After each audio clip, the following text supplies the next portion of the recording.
him chat to the noise, move too quick, can't stop for the talking. I hear him chat with the walking. Just too sharp with the prize, white girls let it tell me I'm awesome, yeah. Hot like fire on the pan, if you wanna touch my please use caution. Cold like 0 degrees, I'm out the cage, gotta let out the beast. Revolutionary, gotta let out the streets. Locked in a cage, I'ma let out the sheets. We came for one man, forget my peace. You take the west, I'll take on the east. I'ma put him in the cage, never let out the I hear him chat to the noise, move too quick, can't stop for the talking. I hear him chat with the boys, man so tough, but mans keep walking, yeah. Just too sharp with the prize, white girls let it tell me I'm awesome, yeah. Hot like fire on the pan, if you wanna touch my please use caution. Stop that. Stop that. Stop that. Greg Cote doesn't think he needs any prep. Greg Cote is always ready. He was born ready. He stays ready. Mm-hmm. And when you came in today, did you see who is on our guest list today? It says guest for Dan's story. I have no idea what that means. Well, that's not what it said on the board. When I walked in and on the board I'm looking at guest lists, all it said is 11 a.m. racist guest. That's what it said. Racist guest. And I think we need to get Greg Cote up to speed because that has some danger in it if he's not aware of what we're doing at 11 a.m. And there's been a scramble here today because Stugotz has failed to show up. AWOL. We will talk about the things from the weekend in a moment. A lot of people that you love in sports are taking this week off. Taking this week off the way that the basketball all-stars took the weekend off because they are tired of that particular exhibition. And it is super interesting to watch them take for granted their audience caring. I don't know if you guys have seen how low the Miami Heat's ratings are locally, down 56% year over year, as I've been telling you what the Panthers did in taking this town and what hockey now does by caring about its exhibitions, going to the hospital. Kachuk is flying all over the place, giant hits in a game that's not supposed to matter until you wrap it in patriotism. That's where Mike Ryan and Chris were drinking tequila and drinking some whiskey. Can we celebrate the NHL and its players first and foremost before we get into all the negative? I know that that's the place that everybody wants to go, but where the NBA and its players are failing is where exactly the NHL and their players are succeeding. They, out of thin air, put together a TV property in 4 nations that now has value. They are going to share in the rewards of this, be it there may never be another 4 nations, but with the World Cup of Hockey, given the numbers that this pulled, 4.4 million, the most watched non-Stanley Cup final game since 2019, this now is a lucrative television property. There is big money now in international best-on-best hockey, and the players deserve all the credit for making that happen, from the conceptualizing to the actual execution, because they care so much. It's evident. If I can take you back, I'm not kidding, to the last time I cared enough to summon any kind of criticism or indignance for an all-star exhibition or friendly of any kind, it would have legitimately been back when I cared about all-star games, which is when there were 3 channels. This Week in Baseball existed because there were no highlights anywhere, and they just gave you This Week in Baseball, and you caught up on everything that was happening, and then all the stars gathered in one place, and it was before streaming and a million years ago, obviously ancient times. But that is when I started caring about that, and about when I stopped as I entered adulthood, and then all of the exhibitions were a silly thing. But when you wrap it in patriotism, Greg, and when you have in basketball the joylessness of it doesn't seem like they care very much, because they don't. They're giving voice to it. Draymond Green is killing his product, saying that it's boring, and Oscar Robertson is coming back at him and saying it's boring the way you play it. All you're doing is running around passing the staff. What else are you doing out there? But like, they're doing something to their product. To see both of them try and fill the space after football, and to do it that differently? Yeah, it was amazing to watch this past weekend because hockey kicked basketball's ass. And it was amazing that basketball tried to rejigger its whole All-Star weekend and failed miserably. These 3 games now, separated by time, the players hate it. first to 40 points. It's a nightmare. You have a G League guy who's always winning the dunk contest because nobody wants to be in the dunk contest. The 3-point contest is now superfluous. Can you It's stop for a outmoded. second, though? Because I want to I want to get all your thoughts on basketball. We columnists can get to the negative very fast. You were rolling. Right. You were rolling. Yeah. And you weren't going to stop. I do want to celebrate hockey for a second because when you're talking about changes to a sport, I can tell you right now that if you make basketball an all-star game that involves the nations, it'll feel different than what it is that you got this weekend. Also, 2 fights at the tip would help. That helps. That helps as well. I'm surprised no one fought Shane Gillis at the beginning of that All-Star game. That would have gotten me certainly more invested. Yeah, the fights are great, but look, hockey players just go about their sport differently. Amin and I had a big on-air conversation about it. These guys care because putting that country's jersey on matters. Even last night, in a totally meaningless game in a round-robin tournament, it still mattered to these guys because they have professional pride and national pride. They've waited 11 years for a best-on-best tournament at the international level, and they delivered. From the very first puck drop, Sweden-Canada on Thursday, it was already the single greatest all-star week I had ever experienced. Well, you were there drinking too much. Roy, what were your thoughts on all things hockey this weekend and where it is? This is a pretty seismic shift. You do understand this, right? Like you understand that it's super weird in one weekend to have these two things next to each other. It's a little bit disorienting. Well, there's one man that you can thank for all this. Wayne Gretzky. No, not Wayne Gretzky. Donald Trump. Yeah. Exactly. The man who's wasted taxpayer dollars because he wanted to do laps around the triover in Daytona, that's on him. Because he riled up everybody in Canada talking about Canada being the 51st state and all the tariffs and everything, that they got Canadians, even in regular season games leading up to this tournament, booing the national anthem. So politically, this was even bigger, this tournament, Four Nations. Yeah, there was a little extra juice to it. Yeah, a little. I'm not going to lie. I've never felt more like a Trump supporter. Yeah. Being in Canada. Yep. I was like, you get sucked in. Yep. You hear all the boos and you want to you're in a corner and it's just like, hey, stop booing us. The next thing I know, I'm being looked at like I support. I mean, you're America. I am. I look at you and I see. I know. The Trust bloated me, I look in the mirror. excess. I was like, fuck. I see I have everything happening over there. Everything happening over there. I look at you and I see the map of a bloated America. Yeah. There was a lot of apologizing on the front end and F words on the back end. Like, it was just, you get wrapped up in it, especially when you're in a barn where everybody's booing you. And I understand they're not booing me personally. They're not even booing the guys. Like, it got so aggregated that the fights were about the booing of the national anthem. No, they weren't. Those fights were premeditated weeks in advance. Listen to the words before you post on End Wokeness. They had a group text about it.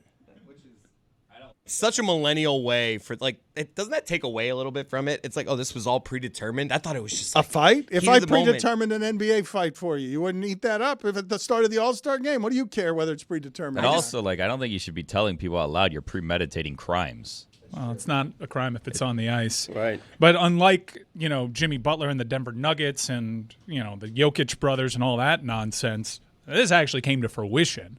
And we had 3 fights in the first 9 seconds. Ridiculous. And it's crazy. Glorious. The Florida Panthers went about a decade plus without an American of note on their roster. You had one guy in David Booth that was flirting with getting international call-ups every now and then. I know Austin Matthews is a captain, and he's the biggest star in American hockey because he plays in Toronto, and he's great. But Matthew Tkachuk is the face of this national hockey team. He is the voice, he is the attitude, and he, with every opportunity, he grabs at each and every opportunity to grow the game. This is such a marketable star. He needed to be the guy that set the tone, and he did, and it was amazing. Roy, it seems strange to me, okay, because I know he was great before he got here, and obviously he didn't even have to be as great as some of his teammates for them to win the championship. Because Tkachuk was better the year before than he was the year they won the championship by a good amount. I don't know if I can say this is a coming out party, given everything I just said about who this player is. But to go and fight on behalf of your nation, take the lead on something that is hockey taking the lead from basketball, or no, our exhibition is the one that matters. To be the face of that, if you're a Panther fan, that had to feel pretty good. I agree. In Calgary, they couldn't get past Edmonton, and obviously with him playing in Canada. Now switching over to America, now he's the entire face of this league. You're seeing him in Perry Ellis commercials now. He's got his own clothing sponsor. So, yeah, like he's now the face of this national team, and I'm, for one, very happy about it. Some of the best interactions in Canada over the weekend were with Calgary fans because they just get so sad when they see Panther fans. They're just like, oh, and I'm just like, Huberdeau. I just say Huberdeau to them. It's like punching them right in the stomach. He's having a better season. And there were a lot of Panther fans. That, to me, was the most astonishing take from the weekend in terms of a single individual fan base that was well represented in Montreal. I saw more Florida Panthers fans outside of Canadians fans. That was the biggest group there. A bunch of people repping their team. You could actually see this sport growing. People traveling on behalf of their Florida Panthers. I know that we have spent too many local hours this regular season talking about what Kevin Durant says is absolutely so. Player beef, disharmony in basketball sells. So we have talked a lot about Jimmy Butler and the Heat when it's a nowhere season that is, like I said before, a 56% drop-off in ratings year over year is something that tells you there's a profound indifference around the Miami Heat for the first time in a very long time. And to have the Panthers step into the breach and feel very much like it's Tampa.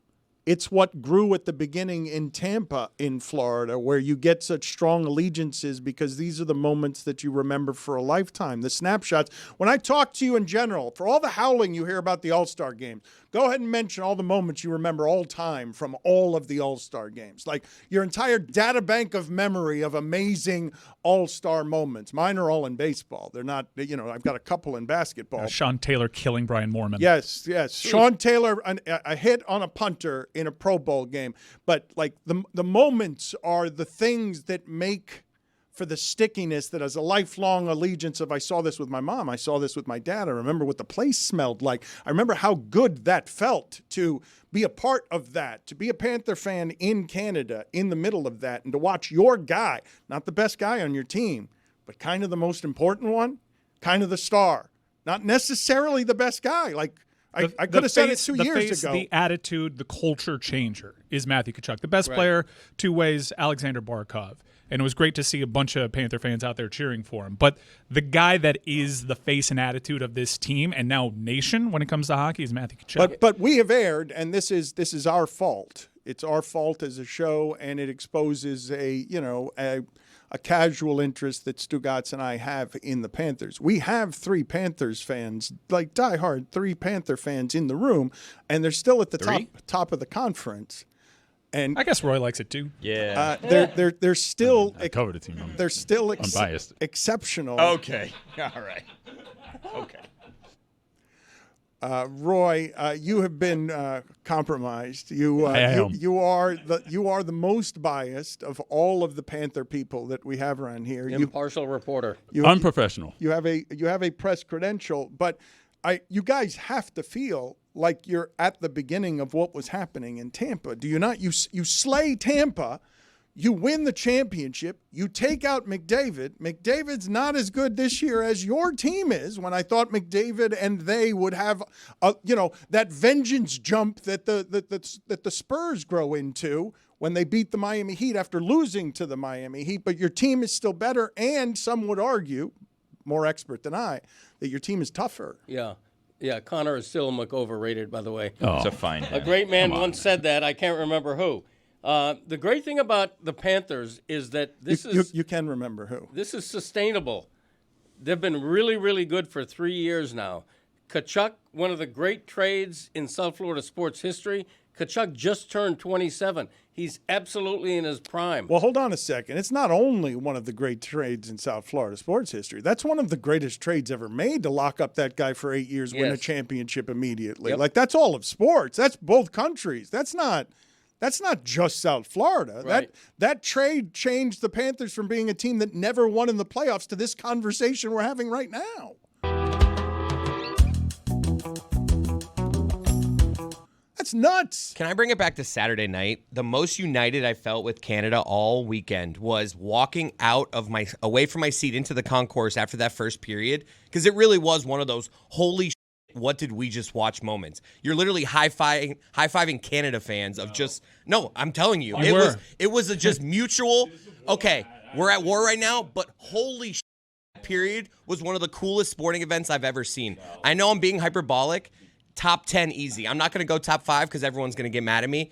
Top 10 sports moment, that first period, those fights, the hockey after, the crowd when McDavid scores, one of the loudest things I've ever heard. Just that first period. Billy is skeptical. You'd be terrible at war, honestly. Like horrible at war. You're going, you're high-fiving your enemies in the concourse. It was just during like a after ceasefire. one of the Get outta here. battles. After one, you don't think ever in war, after a battle where they kind of decided that we're done here, like, hey, good one, though. That was good. Like, come on. At the end of the day, they're Canadian. You know, it's like everyone's like, I got warned by Sid Cicero. He's like, man, I feel bad for you going in there. I'm like, relax. I dry humped the gator outside of the swamp and I put a collective hat on him. We're good. Right. They would boo. Like, it's fine. As a group, they would boo, but face to face, nice people. They're just not say- even you just Canadian. say They're French Uberdo. Canadian. They You don't say- even want to be there. Uberdo, and they would just be like, oh, You come just on, say eh? Uberdo. I mean, no, we're aligned there, and then by the end of the game, you're chanting 51 at somebody's face. You know, it is what it is. And They're then they great get mad at unifier. us, and we say, we're just kidding. Just Come on, kidding. that's Sorry, funny. sorry. That's good banter. Banter. We did give people their first, and that was literally an olive branch. I guess they don't have them there without like all crazy warnings, and they're like, "What are those, pal? Oh, we're about to change your life." He's like, I chew it? Nah, buddy. Nah, it just dissolves. Get ready for a ride. These are 6s. Chris, did you really turn to a Canadian fan after some rhetoric back and forth and say with a point, good banter? There was two guys that really took exception to us, and then the entire row of 8 dudes got involved. And that All went away. right, can you guys get me that video? I want to show the video of Mike Ryan and Chris Cody fighting 10 Canadian fans at once. We have that video from earlier in the show. I don't know what country this is from here. I don't know where this ends. I haven't seen the entirety of this This is good video. banter. Yeah. That's you That's too? not banter. For the podcast audience, we're Yeah. watching two guys. Yeah, the two professional super heavyweights won. Wow. Those How are- sad. Those are not amateur fighters. Those are 10 kids who have never fought before fighting 2 professionals. What stories did you come back with? Oh, How many good stories do you guys have from the weekend? So there was a moment before the Saturday nightcap, USA Canada, where my friends were at a bar, and we went to Scout to go get food or see if we can get a proper American pregame. And we walked down the block, and I found a Hooters. And I was like, oh, perfect. Do they have a Touch Tunes? Now, Touch Tunes in Canada, owned by a different company, so your app doesn't work. So you have to get cash to put it in. So I saddled up to the bar, and I put in 20 Canadian dollars, which might as well, I think the exchange rate is like 3,000 American. And all I do is put American songs. I'm telling you, like Freebird's in there like 24 times. There was one point, and this was my mistake. I played After Party in the USA, the Star Spangled Banner. Oh, boy. The entire Hooters turned against me. They knew what was How'd happening. they know it was you? I don't. Well, in the Kachuk jersey. Well, when I started, me and the Kachuk jersey, eating it up with all the other Panthers. It was actually a great unifier. There were 2 Tampa Bay Lightning fans behind me, and they were like, "Yeah, good on you." And so, like, the Canadians in the bar unplugged the Touch Tunes. The music just stopped. it's Hooters. Come on. Which is a shame because I was about to play Nickelback, How You Remind Me, to set them up just to hit them with Freebird one more time. Pow! But they had unplugged it, and we wore out our welcome, so we just met up everybody else at the bar. How's Hooters doing? Well, that one, not as good as it could have been. Yeah. But they definitely took all my money. I only got Dude, I was like a third into my programming. It was incredible. Wow. Hooters hasn't gotten bankrupt Hooters is awesome, man. I love Hooters. I love their Hooters. wings. I'm not complaining. I'm just asking you. I would imagine in this day and age that they might struggle to Why? survive. Why? I just don't see them anywhere. What? I don't see there's them. Hooters. There's No, no there's Hooters on South Beach. Yeah, They're there's- everywhere, Yeah, brother. man. Just drive around. Hooters is still, thank God, an American institution. Hooters is tame compared to Instagram, to be honest with you. Yeah. Put it on There's the poll. Twin Peaks. There's all sorts of competitors now. At Le Tilted Batard Kilt. Show. Put it on the poll. Is Instagram, what was the word you used, Billy? Hooters is tame compared to Okay. Instagram. Is Before Hooters- you went to Hooters, like, boom. I also got like Now you go on Instagram, it's like, whoa. I had the weirdest response to "Can I talk to your manager?" I've ever received in my entire life. All right, and I hope they're not How listening. often do you do this? Was this the other Touchtunes issue we had? No. So this was still at Hooters. I'm like, I know that the manager was feeling it because when I was playing Living in America, I saw him singing along. Yeah. So, hey, can we, when the music stops, I'm like, hey, can we talk to your manager real quick? I want to find out what happened with the music. I'm like, hey, did you stop the music? He's like, what are you talking about? I love the tracks. I'm like, well, the Touchtunes is off over there. He's like, all right, let me do that.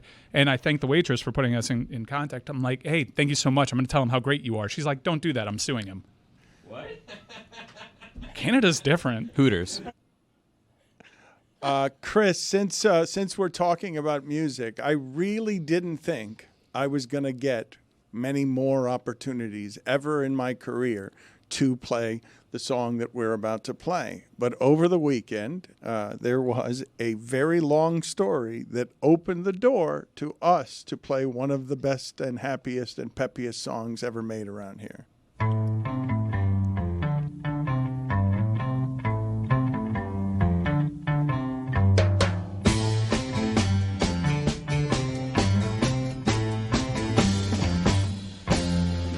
Who's stomping round the dolphin facility, toughening up everybody he sees? Who's cracking skulls and stealing from rookies? Everyone knows it's Richie. Who's eating nails and poisonous cobras, intimidating guys on his team? Who stole my wife and broke my new glasses? Everyone knows it's Richie. And Richie has monstrous thighs. Be careful, he'll gouge your eyes. Screams racial slurs at black guys. But out of love. But out of love.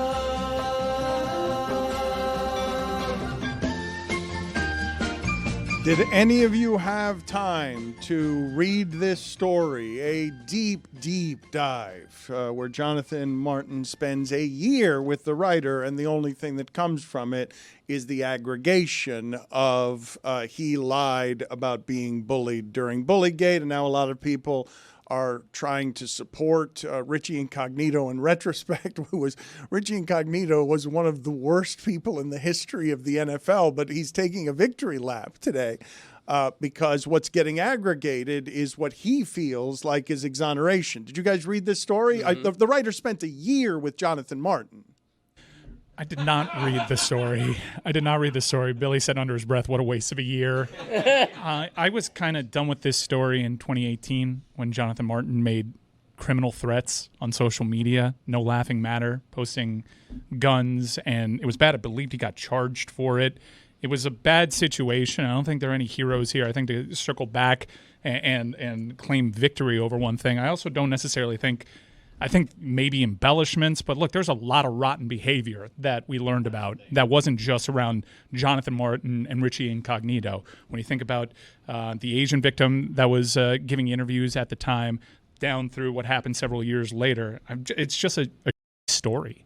For it to be aggregated as Richie Incognito is like off the hook somehow for all of the truly heinous things he said and did, just because Jonathan Martin wants to reclaim his place within that story, those two things are non-congruent. You don't have to believe that all of a sudden Richie Incognito is some good guy who we all turned our back on in a moment of need and he wasn't actually a bully, just because Jonathan Martin at this point in his life doesn't want to view himself as a victim. Those are two separate things. Yeah, Jonathan Martin, when he did the TED Talk that led the entree into that story, he didn't even mention this. I mean, that's the thing he's most famous or infamous for. Didn't even mention it in the entire TED Talk. Now, Netflix is trying to do a story on this, a documentary, and Jonathan Martin, I've heard, is not cooperating. You know the Dolphins would not cooperate because that was a tremendous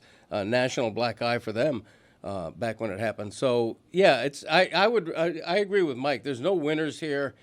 May the story just go away, because that was just a terrible time for all concerned. Okay, but when somebody is doing this exhaustive a piece of work that Billy is saying is a giant waste of time, surely it's not lost on you guys that the white-black of this, they get held up as avatars. The story doesn't matter. The names don't matter. The sports don't matter. It's all just arguing on the internet to say, see, there is something I can point to that the black guy did, and here I can exonerate the white guy. Right. As soon as things started getting aggregated, I kind of telegraphed where this was going, and I had zero interest. I understand that the writer did an exhaustive job. That sounds exhaustive. Spending a year with Jonathan Martin, there are a lot of exhausted journalism pieces that I have no interest in reading. Had no interest in this one. Kind of put that story to bed almost a decade ago. Okay, so I will tell everybody this, because perhaps you've noticed a general lightening of mood around here in terms of how it is that we've been doing the show for the last 4 months, at least in part because I have pulled much of the politics out of it. And temporarily, I need a break from the fight and from feeling like I am losing as I'm being bombarded with a strategy of, sending people to camps on Guantanamo. That's like the 9th story that people care about today. There are planes turning over and whatever, just a million things happening. So I've tried unsuccessfully, largely, to avoid what's happening over the last 6 or 7 weeks. It's impossible to avoid. But I saw that the politics shows made their return here. John Oliver's team gets a really nice break. Bill Maher works really hard. And I saw that Kid Rock was on Bill Maher. And I did not know, this is not the most interesting of things here, but I was not aware. Were you guys aware that Kid Rock's name was Bob? I did not know that Kid Rock's name was Bob. Yeah, we knew that because he was tight with Carson Daly during the TRL era. Okay, I didn't know it was Bob. And there's something about the word Bob that is funnier than Robert. Like if it was Robert, if his name was Robert, it wouldn't seem as ridiculous to me as someone named Bob wearing the costume of someone named Kid Rock. Yeah, doesn't look like a Bob. Well, his name is Robert. It is. Bob is just his nickname. I know, but it's he like goes a Billy William Guillermo situation. Yes, Or it could be Bobbert. It could be. No, check it. Robert James Ritchie. Chris, He looks like a Robert I think James. he has a tattoo that says Bob right here. Which Don't you too? I Yeah. do too. So it's one of So many you're things Kid we have Rock. in common. Chris, I know that you came back from Canada rejuvenated and creatively that you were inspired. So can you just make a quick song for me that makes fun of Kid Rock being named Bob?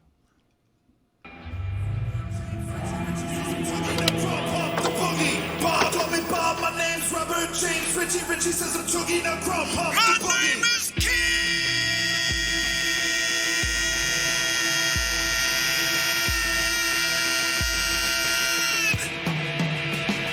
Kid Bob.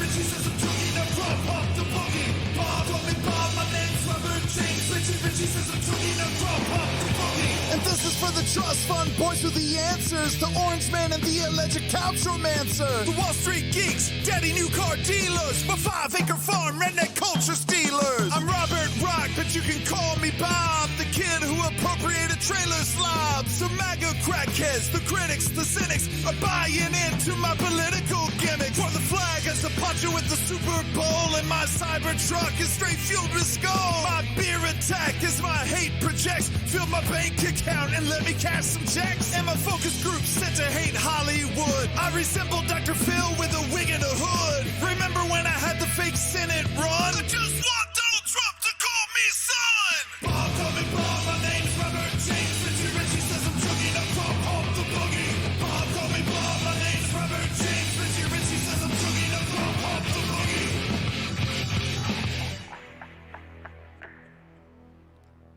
A little faster next time, Chris. A little better, please. So What we are have you, less politics now. Yeah. I mean, that doesn't count. Huh? Yeah, it's a parody. It's a song. It's music. No, don't worry. We're doing music. both sides. We've given Trump credit for pennies, for paper straws, and for making the four nations so contentious because of his attack on Canada. Yep. So we're good. We've given him credit for stuff. Yeah. Label it Trump was right one more time. I know we did that last week, but I think we Where Donald Trump was right, I think part people are 2. starting to get it. But we're doing less. We're sticking more to whatever it is that we stick to. It's not necessarily sports. Not an echo chamber.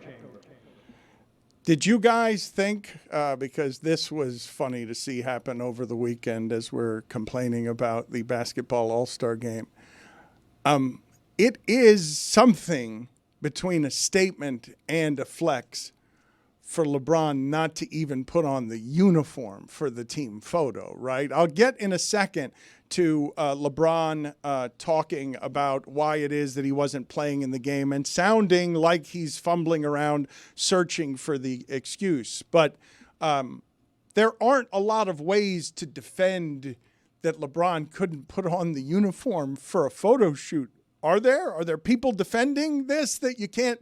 I don't know. Like, if Silver's begging these guys to please care about how any of this looks, just pretend like you care, not wearing the uniform for the team photo. I thought it was great. Is not caring forever. Yeah, it was wonderful. And it's just exemplary of this event. What the NBA All-Star Weekend has become is complete trash. LeBron James is bigger than the NBA, the only player who is. And for him not to be in uniform for this team photo, quote unquote, it's not even a team. Why do they need a team photo? Was ridiculous. Joyfully ridiculous. I thought it was great. Good for LeBron. Good for LeBron. Yeah.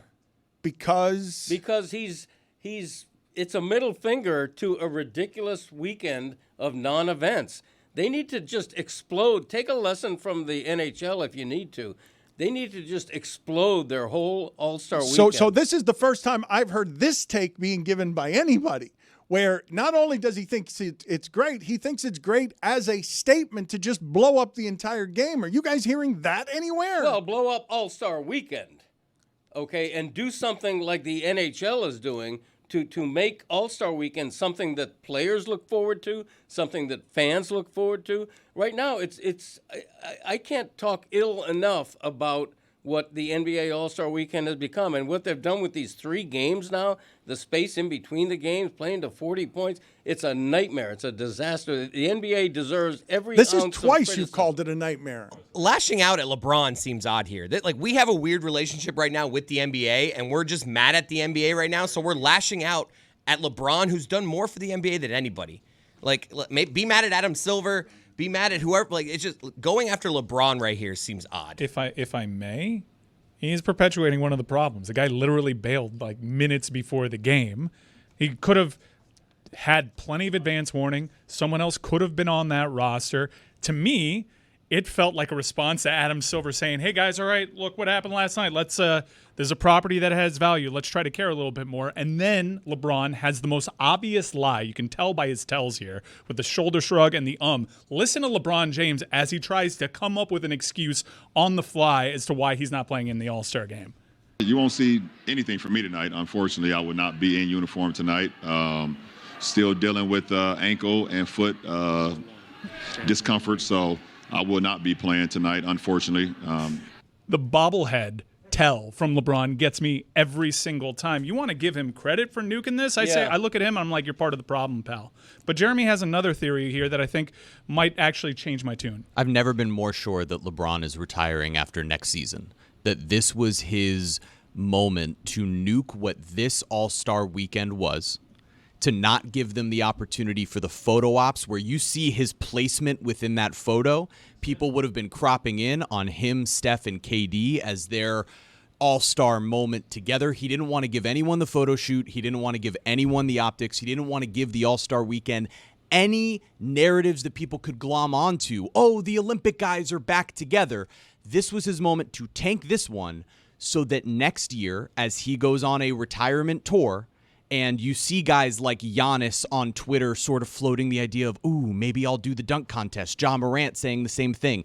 The All-Star game comes back as LeBron's final quote-unquote gift to the NBA, even though he was part of what ultimately tanked the All-Star game. He gets to be the hero because he tanked this weekend's All-Star game. Conspiracy theory I can get behind. I can get behind that one. That one sounds good, that this was an act of defiance, that he didn't want the optics of being associated with anything that he knew would be a mess, so he would not bother to dress up in any way and be a part of the charade. And don't forget, it's Steph's weekend. They're hosting in the Bay Area. This is a celebration of Steph. He's riding sidecar at the very least.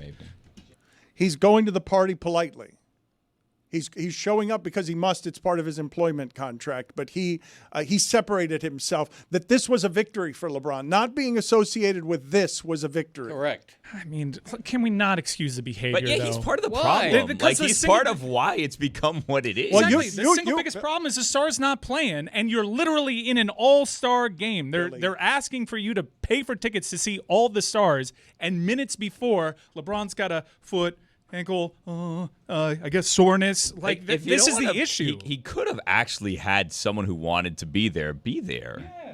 Like, that's the part about it that's kind of like annoying, is that, like, yeah, you don't want to be there. No one really wants to be there. But, like, you're taking the level of I don't want to be there to the next level, and you're actually costing people who want to be there opportunities. If his ankles really hurt, you guys sound like jerks, though. Okay.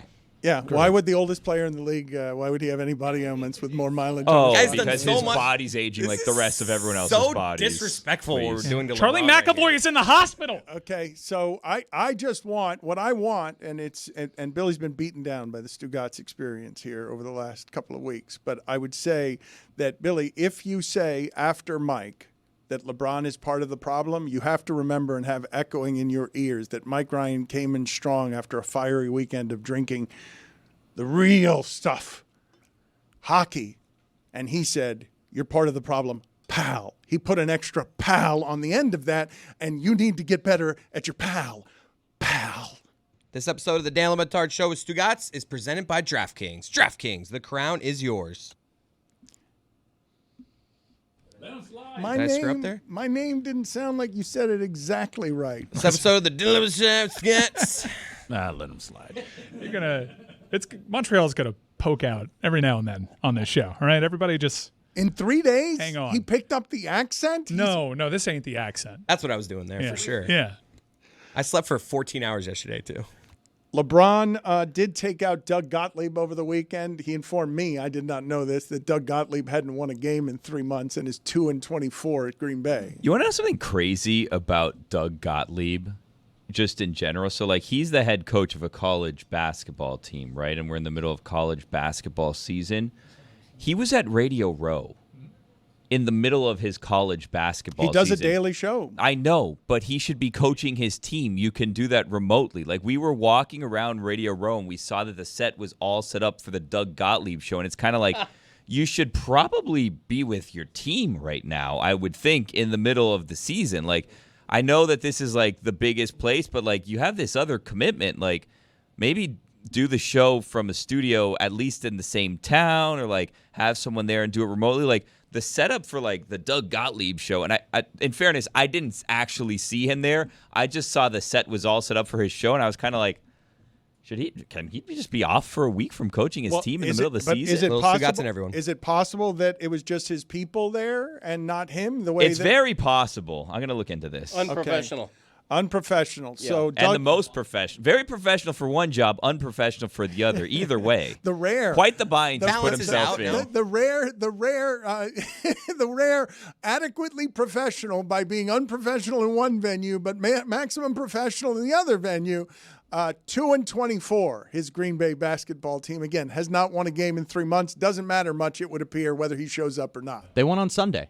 Wow. It was their first win after losing 21 straight. So they showed LeBron. You probably shouldn't be on Radio Row if you've lost 21 in a row, but here we are. He was there. I want to confirmed. So he was indeed there. That does seem a little bit crazy. What is he doing? Flying in and out? Like what? Can we praise the work ethic a little bit? Yeah. That's pretty impressive. For one. The other is where. Okay, so he was doing that on Radio Row. I'm about to tell you my racist story. Me being racist. About damn time. It has been too long. And thank you, Roy. And, You're welcome. And now I'm scared of it, and I think it's going to underdeliver. But at 11 o'clock Eastern, so in an hour and 15 minutes, I'm trying to decide. You guys help me decide the best way to do this. You guys do not know this story. You guys do not know the guest. I thought it was 2 guests because it was somebody and somebody who witnessed it. I thought we were going to get 2 guests of a sighting, me exposing myself, calling myself out for doing something racist on Radio Row. And I don't know whether to do it with the reveal of the guest in an hour and 15 minutes or just to do it in the build-up right before the guest joins us so that you can see the punchline of the guest is going to join us who I did the racist thing to. And so how do you guys think is the best way to do this? Because nobody here... We have no information, so it's very hard to advise you. I'll make a ruling. Write the name of the guest, and I will rule whether or not how it needs to be Well, hold on. handled. Can I give Greg Cody some more backstory? Because I don't know the story. I don't know the guest. I know that when we had another conversation separate from this, it somehow became connected where we were talking about whether or not Walter Payton played football in socks. No, those two things aren't connected. Okay, We there's just didn't another answer- One of those things might not be true. It wasn't. We found a lot of pictures of him in socks. It was very Dan is confusing. racist, so Well, that's true. Rather than know the person, Chris. what I need to know is like exactly how racist. Yeah. Because I've been having on-air fun with this, and it's one of those things that we're getting to the point where I kind of need to know. Kugler's afraid of it. Kugler's Okay, afraid good. of it. So whose judgment are we following? No, but Kugler doesn't know the story either. I'm the only one so far with the story. Nobody well, this else. is concerning. Kind of need to know the levels, the extent of the racism. Can we tell Roy? Wait, which race did you offend? I offended Roy's race. Oh, that's great, Dan. I'm going to need Roy to approve this bit. Yeah. Yeah. Roy's race. My people. Okay, within human race. Within the next hour, I'm going to figure out people. how to tell this story, and I now am scared of it too. But I also feel like because you guys are expecting some sort of horribly overt racism as opposed to what it is that I did, which was an honest mistake, but was also racist, is something I would think that you would trust me with the telling of that story. Well, okay. Does the guest that's coming on know that they were a victim of your racism, or are they finding out that you were racist towards them live? No, they know. Okay, so if the we were person's there together when it willing to happened. come on, it could be not that bad, or Well, the person could well, be kind of no. coming on to publicly end you. Well, yeah. And this person is exceedingly kind. I don't think he gets to decide for everybody the ruling on this. Like he's an exceedingly kind person who met this with exceeding kindness that perhaps I did not merit. But so I don't think that that's the way to go. It sounds like you want it to be really racist, and the person's like, "Nah, it was cool," and you're like, "No, No, please, I make me racist." Okay, well, I don't. We'll find out together when I tell the story, and I'm going to wait a minute. I'm going to not tell it right now, so that there's both the tease. I'm teased. Yeah, and also I can discuss it with you in the break, so that I can just never speak of it again if it's too bad, because I haven't run this past anybody. I have to say, after this build-up, man, there better be a big payday. Well, but I'm not sure there is. That's the problem. And I think we're already there because we couldn't get this guest when the story happened. And I think teasing it for 7 days has overdone it. It's going to nuke the story. Like You're setting this up like you burned a cross on someone's lawn. I don't just so you think know. the story now will meet expectations. I think it's impossible for that to Well, happen. you didn't deny that accusation. Right. I would, if I didn't burn a cross, you'd know about it. I'd be like saying it from the hilltop. Sure. Did not burn a cross. I never have. No pillowcase on your head? No. Okay, good. Whoops. Is this more societal shift racism or your classic type? I'll come back to it. I'm sorry to Mean tease as it a this waiter way. racism, And, or- yes. No! Oh, boy. They all look the same, huh, Dan? We can dig ourselves out of this Oh one. boy. We can dig ourselves out of this. It is exactly on the spectrum of a mean as a waiter. Oh, no. It is that in fact, Chris Cody, you have never exhibited quite such genius here because yes, now we're here. For those of you who do not know, now this happened to me twice at the Clevelander during the course of the things that we're doing every day. Very often I can be lost in my own thoughts. Now more than ever with the amount of things that I'm thinking about every day, just that don't have anything to do with the doing of this show. 2 times in my life, I have offended a colleague at the Clevelander because I did not know who they were, and I was supposed to know who they were, and I should have known who they were. So one time I walk into our studio, and sitting at a table with a black T-shirt that I thought was a Clevelander T-shirt is somebody eating lunch, eating a sandwich. And I walk right past him, and I thought Amin El-Hassan, who worked with us as a colleague, has been somebody with us for a long time. I thought he was a Clevelander employee who for some reason was having lunch in our studio, who just come in to have lunch. And that's how I saw him from the back. The other time that it happened is I walked right past Diana Rossini in the makeup chair because I thought she was from Adjacent Deportes that was in the other room for that brief period. And I thought Rossini was Cuban. When I was walking past her, she was getting her hair done. So this is what happened. I'm just going to tell you. You see, he's sexist too. Right. It's not just racism. It's sexism as well. So I'm in the convention center, and my wife needs to find a bathroom. And the convention center is vast. That is, the convention center, put it on the poll at Le Batard Show. Are all convention centers vast? Because they all look the same.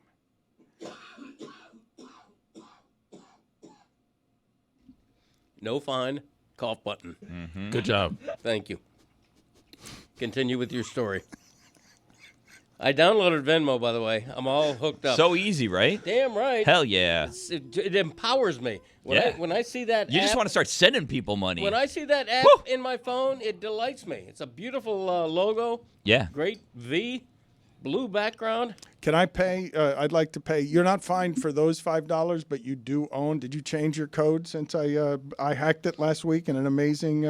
You did. Have I changed my number yet? He hasn't changed it. Why would I? I could get right back in there. It's so good. Boy. Do you know how crazy it is that I was able to find his? That I was able to break into his phone with his number without actually knowing what the number was last week on one try. That's crazy. It was a wild guess. Wild Dan Cody. I Venmo'd Gary the Bag $100 just to be kind. Really? Yeah. Did you leave a note? You know you can leave notes. No, I didn't know that. Really? I'm still learning. Yeah. You know, the ins and outs. That's why I like you. You're an Thank old you. dog that does learn new tricks. You know, I do. Mm-hmm. Tricking it. He doesn't actually, but I am now officially. He Venmo'd Gary the Bag, Dan. I am paying this fine for him right now. What fine? What are you doing? You owe $20 from the last. Now I put it in as 20 cents though. Good. Let's. All right. Well, it's been paid. There's nothing we can do. Can you Venmo less than $1? Can you Venmo 20 cents? Yes. I didn't even know that. Yes. So here's the story. I'm in the convention center and I'm trying to find a bathroom for my wife. And I'm not going to say there's a kiosk. What would I describe this as? It's not quite a table either. It's something very thin that would come up to about chest high, and it's got some brochures on it. So it's not quite a table, but it's in any convention center you would find a table that's like got an some information brochures on it. I would always refer to that as a kiosk. But it's not. But it's not. I know what you're talking about. No, but a kiosk might excuse me as thinking somebody works there. That's not what this is. Well, It's a thin table. Just like a high top? Like a high top thin table, and it's got about 7 or 8 brochures on it. But it's not an information queue. Was someone looking like they should have been manning it or womaning it? A man was behind it. That's a kiosk. It's not a kiosk. Sounds like it's just a bar top table.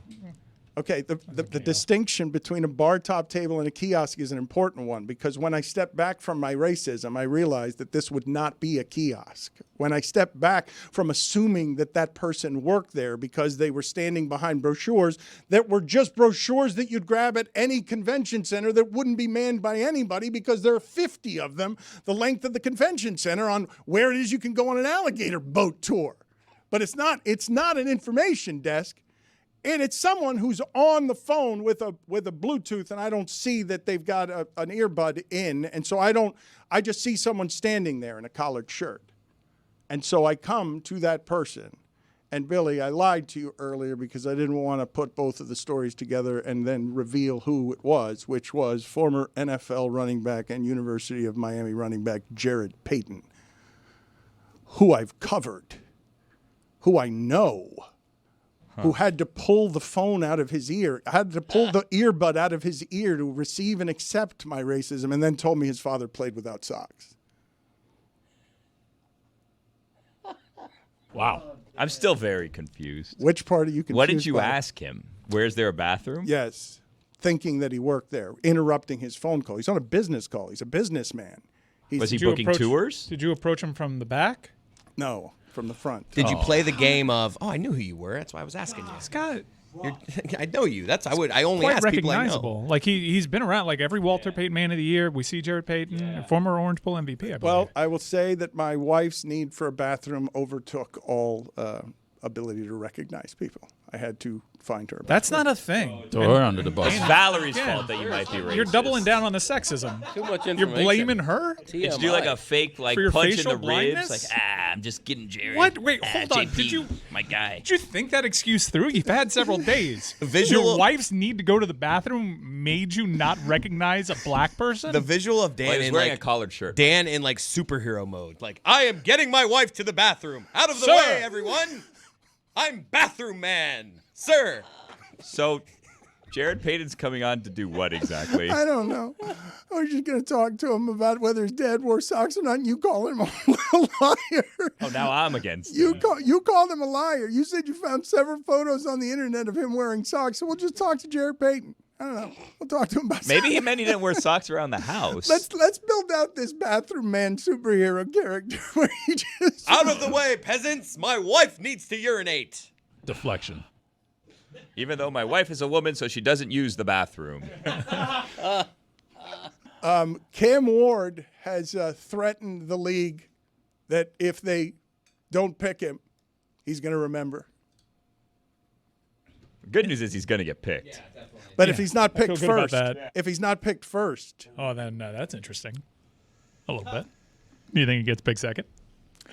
if he's not picked first, he's going to remember. Was that a shot he took at Restrepo? Yes, 100%. And I'm glad that it came out, quite honestly, because I wasn't a fan of how Restrepo prepared for that bowl game. It was bad. And Restrepo's got this thing, underdog mentality, built himself up to all-time leading receiver at the University of Miami, but there's a lot of myth building. Guy does a lot of things for likes and, you know, scrappy guy. Everyone's like, oh, must be a big team guy. And it wasn't about the NFL. If it was about the NFL, Cam Ward wouldn't have been playing. Cam Ward said directly there were some guys that weren't playing in that bowl game that should have been playing in that bowl game. Cam Ward entered that bowl game against a top-5 pass defense without 3 of his 4 leading receivers. Elijah Arroyo might be a first-round pick. He was out there. Cam Ward might be the first overall pick. He was out there. Xavier Restrepo didn't want to be out there. Xavier Restrepo wasn't carrying any injuries. He made the decision, and that's fine. But if the number 1 overall pick potentially is playing, if the guy that helped you get to all-time leading receiver status at the University of Miami is playing, I think you kind of owe it to him. And to me, it wasn't about the NFL. It was about the preparation that went into the bowl game. It was about the 2 weeks that led up to it that Xavier Restrepo didn't want to be a part of. So I'm happy that he got taken to task, because I do think Xavier Restrepo is going to look back and regret that, because the way that he left, it made people feel a certain kind of way. Like that's not the X that we believed in. That's not the myth that we wanted to buy into. Is skipping a bowl game any better or worse than playing the first half of a bowl game and not the second half? Yes, it's a lot worse. It's a half worse. It's a lot worse, because Cam Ward was not just there for that first half, which was spectacular. Right. He was there with his brothers for 2 weeks, going to practice, going through the grind, preparing for the bowl game, one last game with his boys. Xavier Restrepo wasn't really doing any of that. He kind of opted out on all of that. He could have not played and still been around the program, and he wasn't, and that's his prerogative. But no one was saying anything, and people kind of knew this was going on behind the scenes. And it was, look, he's entitled to do what he wants, but I found it disappointing. You are doing something that a lot of fans are going to do and is going to change this conversation. In fact, I will say that on live air, I got caught in the air and went from right to wrong on, I've always said this about college football, which is, you don't have to play in that bowl game. It's a business decision. And then it dawned on me, well, no, now it's a transaction. It's a professional transaction. And once you do that, I won't have Restrepo go to that huddle for the rah-rah punctuation camaraderie of being team guy that Mike's wants. I know he'd like to believe in that myth. We're all in it together. Those two guys helped each other. Cam Ward helped Restrepo. Restrepo also, I'm sure, believes he helped Cam Ward. I don't know what their actual relationship is. I'm more interested in the business transactions portions of this because Mike sounds hurt by it. And I understand why, because if the other guys care enough and Mike's out there defending Cam Ward for playing the half that he played, while everyone watching is expecting the thought process I had on this one, which is, no, play the whole game. All of you should play the whole game. That's been the rule for college sports forever. And over the last 10 years, more and more guys have opted out in a way that anyone can respect and understand the business decision. You cannot blow out your knee in the last game. But the playing of one half versus not playing at all, hurting your feelings, Mike, when you're fighting the internet on the half that he played because the internet said they lost the game because he didn't play the second half. If he'd played the second half, they clearly would have won the game. There wasn't a time that Iowa State was going to stop them going down the field. Probably. What bothered me the most was Cam became a national topic for not playing a second half when Cam played an entire quarter extra than he was supposed to. Miami has Carson Beck today because of how they went into that bowl game with the plan. They needed to evaluate Emory Williams. They had the best quarterback in the portal come to Miami because of the decision to not play Cam the entire game. Cam played a quarter more than I had heard he was going to play. It's not about that. It's about this guy and a lot of guys on this team in the NIL era putting their foot down saying, all right, these bowl games are going to mean a little bit more. We're not going to be part of the problem. It's kind of like the NBA discussion. Pal. We're gonna actually play. And Cam got villainized nationally for actually playing more. If he hadn't played at all, he wouldn't have gotten an ounce of criticism, really. But the fact that he only played a half made this matter more. Meanwhile, a dude like Xavier Restrepo, who just kind of checked out on the entire bowl prep process, just totally skates by, and I found that really unfair.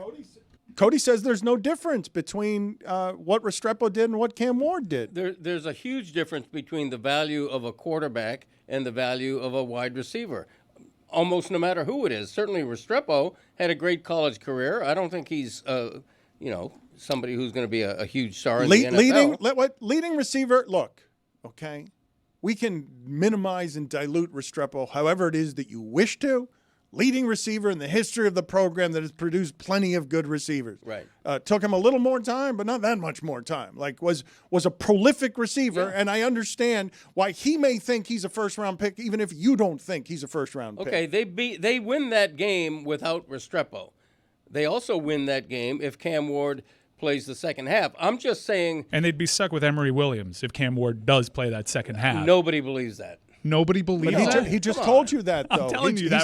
He's telling you that from the inside. Emory Williams is a quarterback if you don't get the chance to evaluate him in that bowl game. I'm telling you, 100% certain. One half makes their whole decision on that? Yeah. Happens to know. Yeah. He's doing a happens to know. That's a small sample He's to make doing an entire decision. I'm not saying you're wrong. That's they just entered wild. that game loving Emory Williams. Loving Emory Williams, thinking that they would be fine. Wow. I'm telling you, yes, that second half was that disastrous. I betray confidence when I say that Mike Ryan for the last couple of years has been touting how high they were on Emory Williams, and I have seen very little evidence of whatever that high was. But for 2 years, he's the thought was that Van Dyke better not sit out too much because he'll never get the job back. Like that was the appraisal 18 games ago. They liked Emory, and look, offensive coordinators fall in love with different guys. Is how Kirk Cousins made almost like $1 billion. They like guys that execute the offense. There were plenty of people, boosters and people on the staff that had their questions about it, but people like Shannon Dawson loved Emory Williams, for example, and the entire coaching staff liked Emory Williams' grit.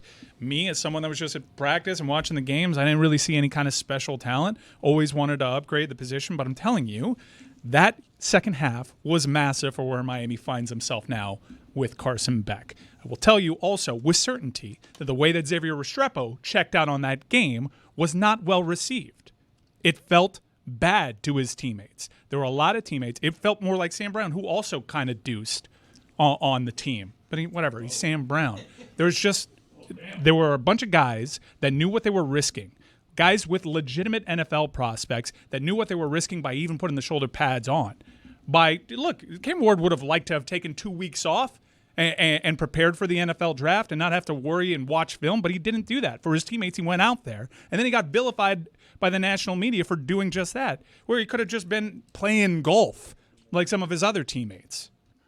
I want to know, Chris Cody, I want you to prepare for me, please, because we have a very important distinction to make right now. Mike Ryan, it seems to me, went aggressively from I happen to know, which was the highest form of reporting that he does around here, to with certainty, which seemed like it was a level higher than happen to know. I thought happen to know was the highest form that there was here, but now there's a with certainty, and I didn't know there was one of those. Like, I thought happen to know was the highest range that we went on this particular song.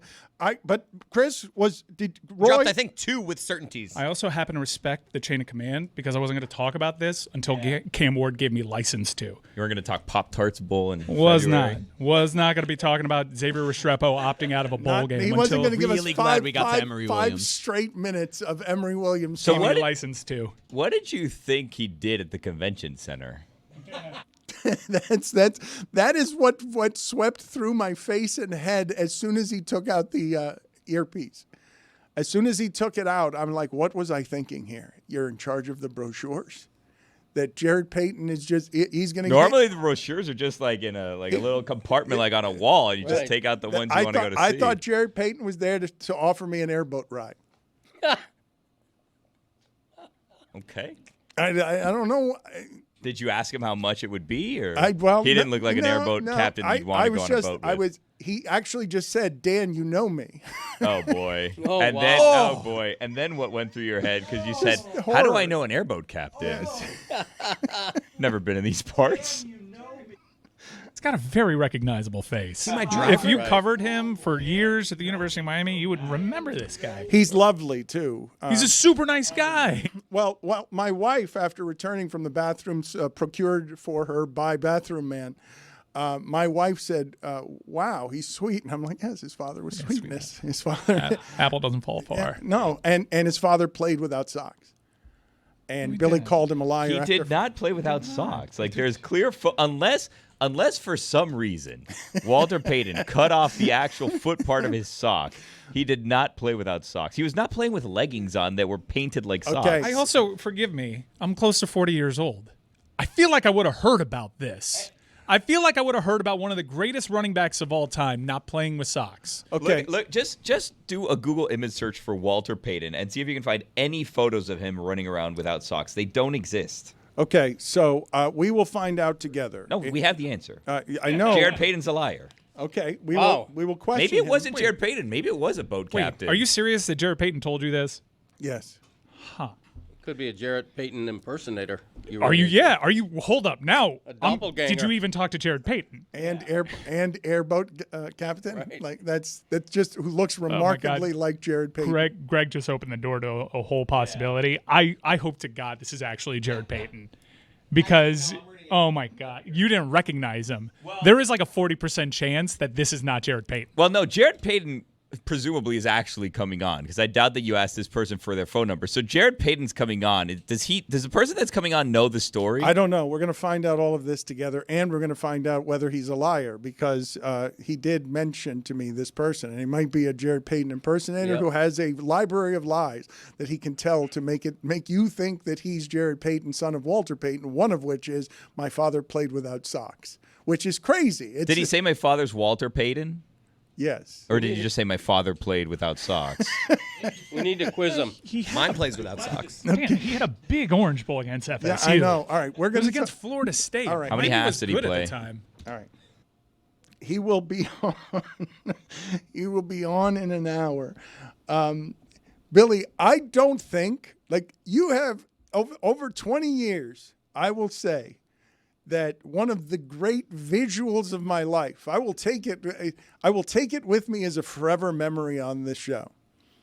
When Mike is talking about something he cares about deeply, and you are pretending to care next to him. Not pretending. You're trying to sow seeds of division here that I'm not going to allow. Okay. This is how you tried to break apart the Payton family, and it's not going to happen here. Okay, fair enough. So you tell me where I have what I'm going to allege wrong, and I will withdraw my criticism on what I believe to be the gleam in your eye that I can recognize that I have a fluency in, that I don't believe anybody else has a fluency in. You so had no interest in Emory Williams talk. No, I mean, it's for someone. Maybe not me, but it's for someone. Someone's getting something out of it, so I'm not here to, boo other people's, whatever that saying is. It is fairly amazing. Yuck other people's yums. That's it. Thank you, Roy. It is fairly amazing that second half was so disastrous that Miami changed their entire plan for that position. Hard to believe. Great MVP trophy for the Orange Bowl, just filled with oranges. Incredible. And their defensive coordinator got fired for that, or just the whole season? If we're making our evaluations in a half now. That's wild that we're just openly saying our entire process for decision making on this player is how he does in 2 quarters. Yeah, ridiculous. No, but I'm it's like it was very decidedly pro Emory, and then after that half, everyone kind of knew. But isn't it true Carson Beck was eager, to say the least, to come here largely because his girlfriend plays on the women's basketball team? He wanted to come here. Yeah, I'm not doubting that. He also declared for the NFL draft. Right, but changed his mind. Just like Cam Ward did. It's hard to believe that Mario Cristobal is going to turn down an accomplished, proven college quarterback for Emory Williams. He didn't know about Carson Beck at the time. Carson Beck was talked about as possible solutions. Mario Cristobal hadn't spoken to Carson Beck. Carson Beck wasn't in the portal. I will tell you, okay, that you have more information than me, and so I'm just using the information you're giving me to arrive at the assessment that if you're results driven and you care about process, what you just described to me, Mike, is pretty terrible process to love Emory Williams for a year and a half, and then all of a sudden when you've got to replace the best offensive performer at that position I've ever seen, and you're like, our evaluation was this guy was good a half ago, and he's no longer good, if that's, you're going to have to give me more information for me to trust that process. Is it? Because every single one of you guys came away with the same impression of Emory Williams. Like, if Miami goes into the season. I never thought he was good, though. I didn't either. And the coaches are supposed to know more than me. Well, isn't that where you're at? Like, your coaches are supposed to know more than you. If they're, like, all in on Emory Williams and then one half of football changes it, I'm a football fan. I'm not a coach, right? I mean, it was pretty obvious to everybody that Miami's defense was a mess and that changes need to be made. So sometimes, like, sometimes not being super close to it actually helps you. Like the staff liked Emory Williams, and the staff saw the precipitous fall between Cam Ward, a potential number 1 pick, and Emory Williams. Granted, it wasn't a fair situation for Emory Williams to jump into, not having many receivers, but it was obvious. And yes, if Emory Williams goes out and plays well in that second half, and Miami wins that football game, Emory Williams is in all likelihood, I think, your starting quarterback next season. Yeah. I'm sorry, Billy, what notes are you taking now? I just wrote EW, Emory Williams. You can't please you, Dan. What do you want me to do? I'm just here. I'm trying to pay attention. I really just want to ask Greg about orange juice because we were talking about the Orange Bowl and the Syracuse Orange. Are you a juice man? You strike me as a juice man. No, I find orange juice to be too tart or too sweet. I've never had an orange juice that walks that line. Really? It's one extreme or the other. By the way, thank God Cam Ward had a good first quarter in his first game, or else they might have benched him. That's why they call him Cam Quarter. Exactly. My dad's a tuned liquid man, by the way. Coffee and beer. If you ever juice your own orange juice, surprising how useless oranges are. You got to juice like 8 oranges to get a glass of orange juice. It's incredibly wasteful. They don't produce any juice. That's why the price of orange juice is when you go to some restaurants, it's like $4. Like, this seems steep. It's like, no, that was like 12 oranges to make that one glass of orange juice. This crazy. You're just doing silly talk, but no, I'm a juice man, and I'm concerned about this economy and the fruits. Juice man. I will say, superhero. in Billy's defense, I will say on behalf of people listening to this right now who have daily unhappinesses that are surrounding the price of things and the inability to afford things and the skyrocketing inflation. Taking some liberty here with Billy's defense because I don't know where this is going. Just get out on the front end. I don't know where we're going with this, I'll tell you friends. right now. We're on this journey together. I just wrote down eggs. Let's get to EW. Eggs, dude, eggs. And I'm not going to do it again because I've done it a number of times. Limes, out of control. Out of control. Yeah. Strawberries going down. I paid $10 for a small glass of fresh juice that had some things in it that should have cost $1.99 because of where the price of these things is going. Yeah, but the places you go. Yeah, no, exactly. this is just this was an the places you go. I'm just on the beach. I'm just on. Well, exactly. That's the beach. place. That's exactly right. It's outdoors. What? It's an outdoor market. It's an outdoor market. It's not a fancy place. It's an outdoor place where they're selling produce. Farmers markets are expensive. Yeah, Organic. everybody knows that. Again, it's $10 though. Yes, I'm not saying that all glasses of juice are $10, but when Billy says that the orange is useless because you need 8 oranges really do. to make an orange juice, he's not wrong. I feel like I could get a Thank glass you. of orange juice. Give me like 3 oranges. No, I'm telling you, you'll get like 2 shot glasses with 3 oranges. They're surprisingly useless. And there's also specific oranges that are made for juicing. Like you have to look up which oranges should I buy for juicing because I guess they're juicier than other oranges because some clementines, get out of here. Why are you flexing, Chris Cody, as if you could get more juice out of an orange than the average weak man? I think I could. I was using a juicer, a machine that's made to juice this orange. You put it on the thing, it goes, and then it shoots it out. Pulp is a problem, if we're going to be honest with you. The pulp gets in the way, so then you have to go after every couple things. You take out all the pulp because that starts clogging up the juicing machine. But Are you a some pulp guy? I like or some no pulp. I was just about to I like say. some pulp. I'm pro pulp. No fiber. Yeah. I like to bite the pulp a little bit. Really? And it's like a little explosion We of love citrus. pulp. you could probably put it inside your mouth like you do a Zin. With the pulp, Zins. yeah. We're pulp people.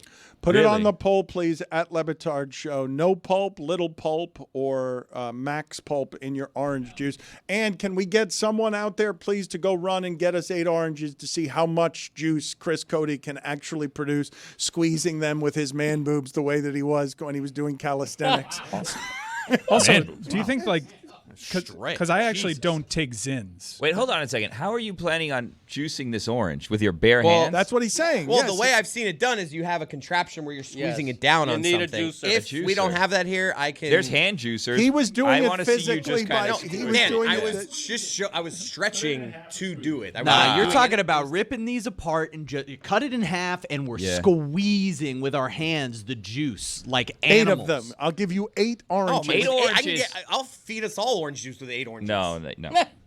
Maybe. At least like No, 3 let's- big glasses. If Maybe. 8 oranges. What? No. Well, you just said you'd feed 30 With people. just- Three I meant glasses. everyone With looking just at your it. hands, Billy is saying the correct thing that you will not be able. Who's It's betting? shocking how little juice comes out of oranges. But these- Like my wife is getting sick or whatever, and she's like, "Oh, I would like some fresh orange juice." And you call a place, and it's like it's $4.99. You're like, that seems like a lot. Like I could buy a juicer on Amazon for like $14 and just juice these oranges myself. And then I realize how quickly you go through these oranges. They get you with these tiny cups though, with orange juice. The little cups.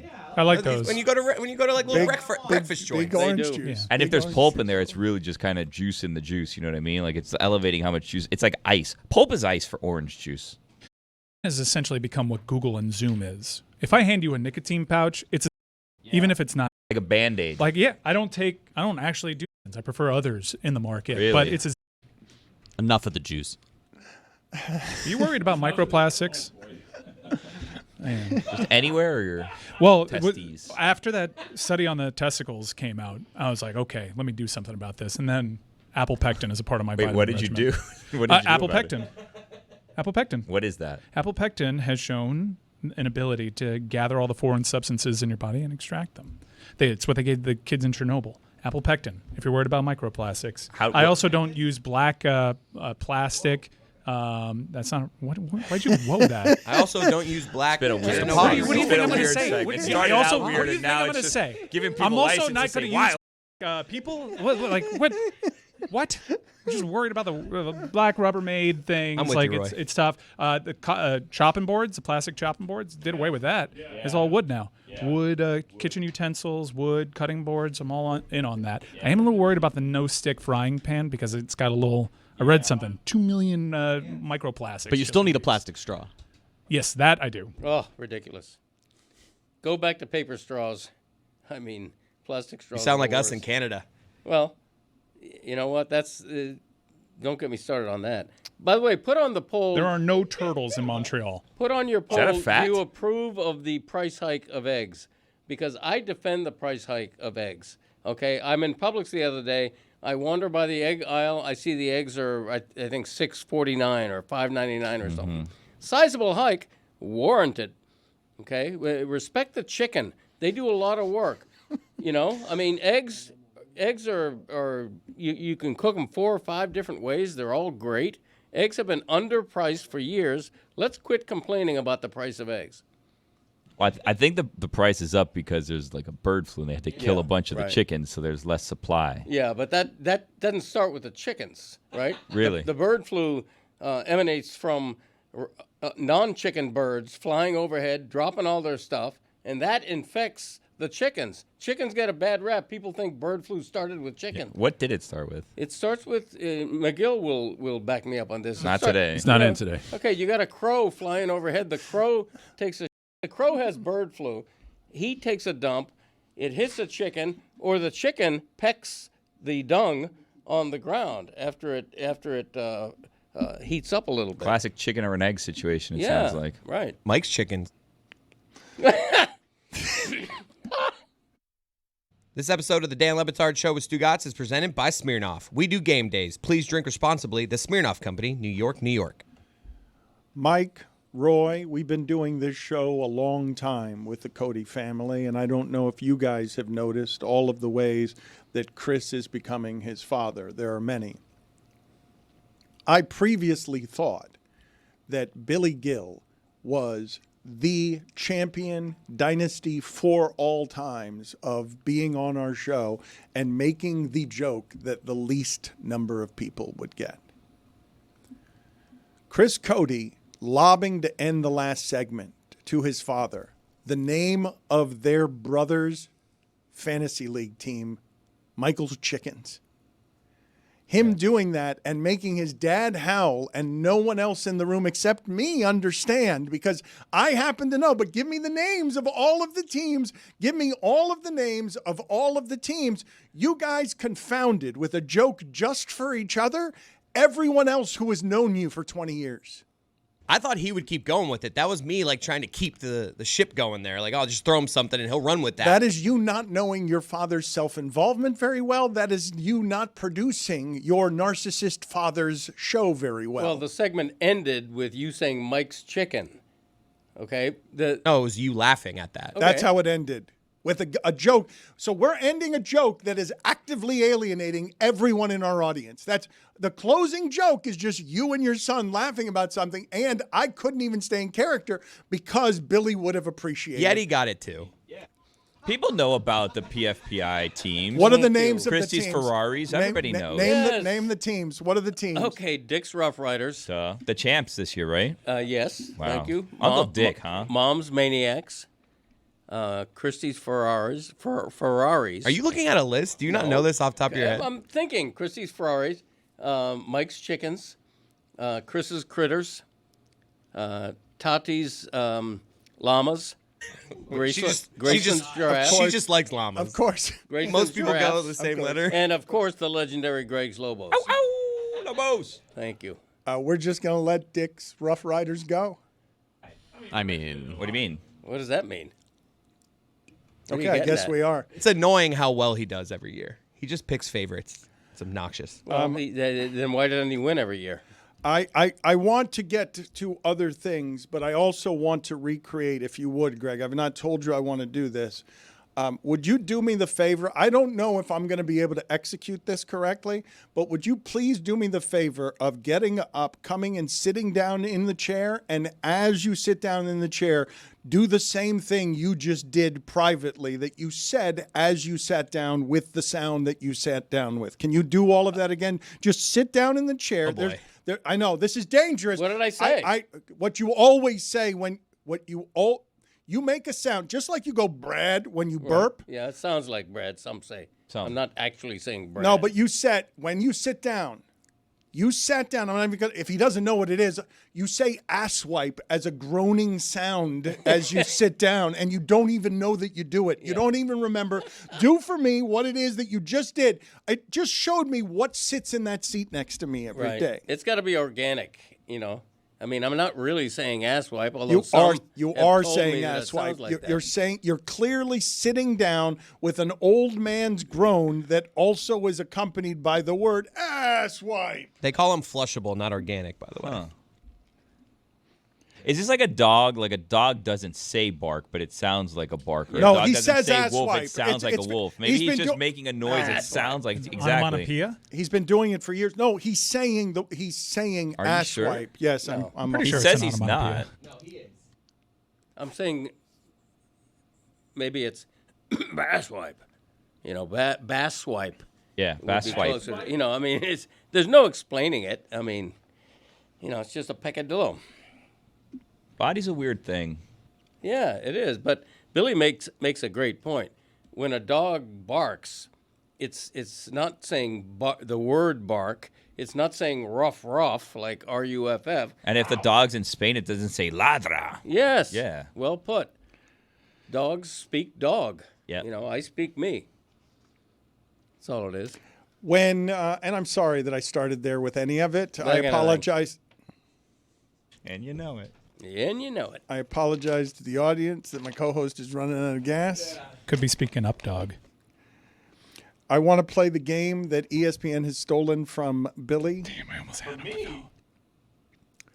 Perk Up, Perk Down with Kendrick Perkins. Wow. They stole that from Billy Gill. But I wanted to ask you, based on the events of the weekend, based on Kevin Durant saying 3 years ago, NBA fans don't like anything about the NBA, and it's weird. And now he's saying fans complain about anything. The only thing they care about is playoffs, trades, deadlines, free agency, and player beef.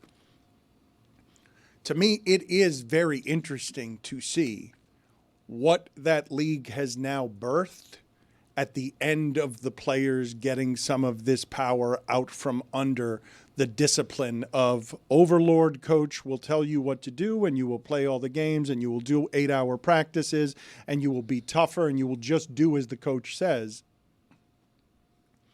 To see that sports ratings overrun in 15 years by people objecting to the players don't care enough, for the coverage of the All-Star game to be only complaints about the All-Star game, that it's not, that is a content vehicle, the All-Star game that used to exist as a place where Magic Johnson would come back from the stigma and the fear of the lack of knowledge around HIV virus, and to turn that, what Magic Johnson and Isaiah Thomas and Michael Jordan once did for the respect of that sport, to what it was this weekend, where it's, it's Zoe's Summer Groove, or it's, Rock and Jock, or it's, you might as well play the games on trampolines. Like you're not doing anything. And I'm not now here. You're talking. I'm not here. I'm really not. Like, I know this is just the easiest thing in the world to complain about this game, but I also think it's one of the lamest things in sports coverage that we dine on the content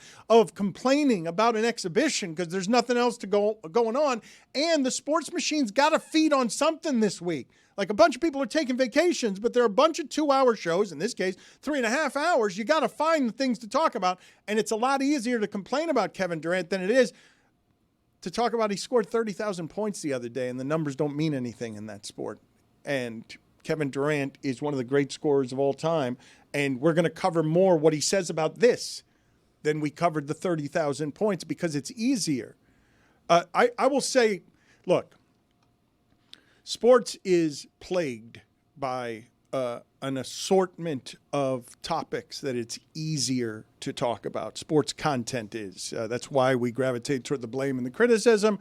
It's why I'm guessing outside of Canada, you will hear more complaints today as people return from work all over your television, still complaining about basketball more than celebrating hockey, which is strange, you would say. No, but it's what's happened the last 15 years. When you make the basketball players stars, when what you're selling instead of team is stardom, when there are basketball players that are more famous than football players by a lot. Jimmy Butler, you know a lot more about than Justin Jefferson, even though Justin Jefferson is better at what he does than Jimmy Butler is. And it's because we feed on, give me drama, give me beef, give me transaction, give me soap opera. And for 15 years, this is the end result. LeBron shows up for the last game in casual gear because I'll show you my good stuff at the end. I'll punctuate this Hollywood style. I'm not doing this, Silver, the way you want me to. You work for me now. I don't work for you anymore. Mm-hmm. Like, I'm in charge of the Lakers. I'm your star economy for 20 years. I'll dress how I want, when I want, where I want. You should be happy I'm showing up at your game at all. And he's earned that. No one's ever earned it more. And everyone's going to buck on it. Because they want to care about the romanticism of these guys care as much about you do as you do. At the end of this game, he wants to win. But it wasn't that long ago that he cared about winning at the end of the game. The All-Star game does have those moments when Kobe wants to match up. When you mourn Kobe Bryant, you're also mourning the death of somebody who at the end of his career was caring in a way that was unreasonable compared to all of his peers, and people loved him for it. Even though he could be a bleep hole, they filed it under competitive winner, needed to be doing that. Why? Because you never questioned how much he cared. You could question 1,000 other things, but you never had any questions about whether he cared about basketball more than you did. Well, if they go with the one-on-one stuff, it's only going to take one or two people to care deeply about it to raise the compete level for the entire event. Hockey doesn't have that problem because hockey players are different, but they did with their All-Star game, but they found a way around it. The players collectively wanted to represent their country, and they're showing with their effort how badly they want this concept to work.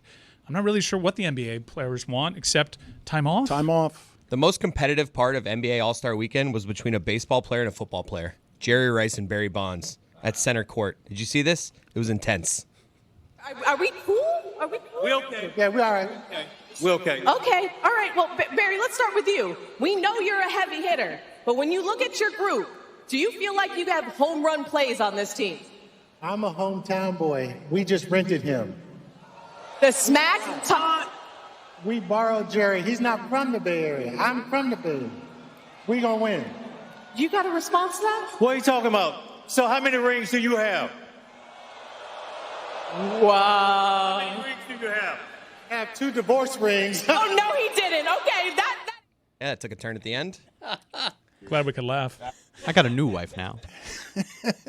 I think that one of the things that gets lost in sports coverage today, Cody, because it is loud, because it is argumentative, this part's real simple. People tune into sports to feel something. And joy is among those things. And I can't tell you how disrespectful it feels to the customer that in basketball, more than in other sports, because of tropes, because of stereotypes, because of things that have actually happened, because load management is important, because, honest to God, it is insane what we're putting basketball players and baseball players through physically. Many years ago, we probably should have been doing it kinder to the human body. But the way we did it then makes it so that all of today's players are soft or some version of soft compared to the past.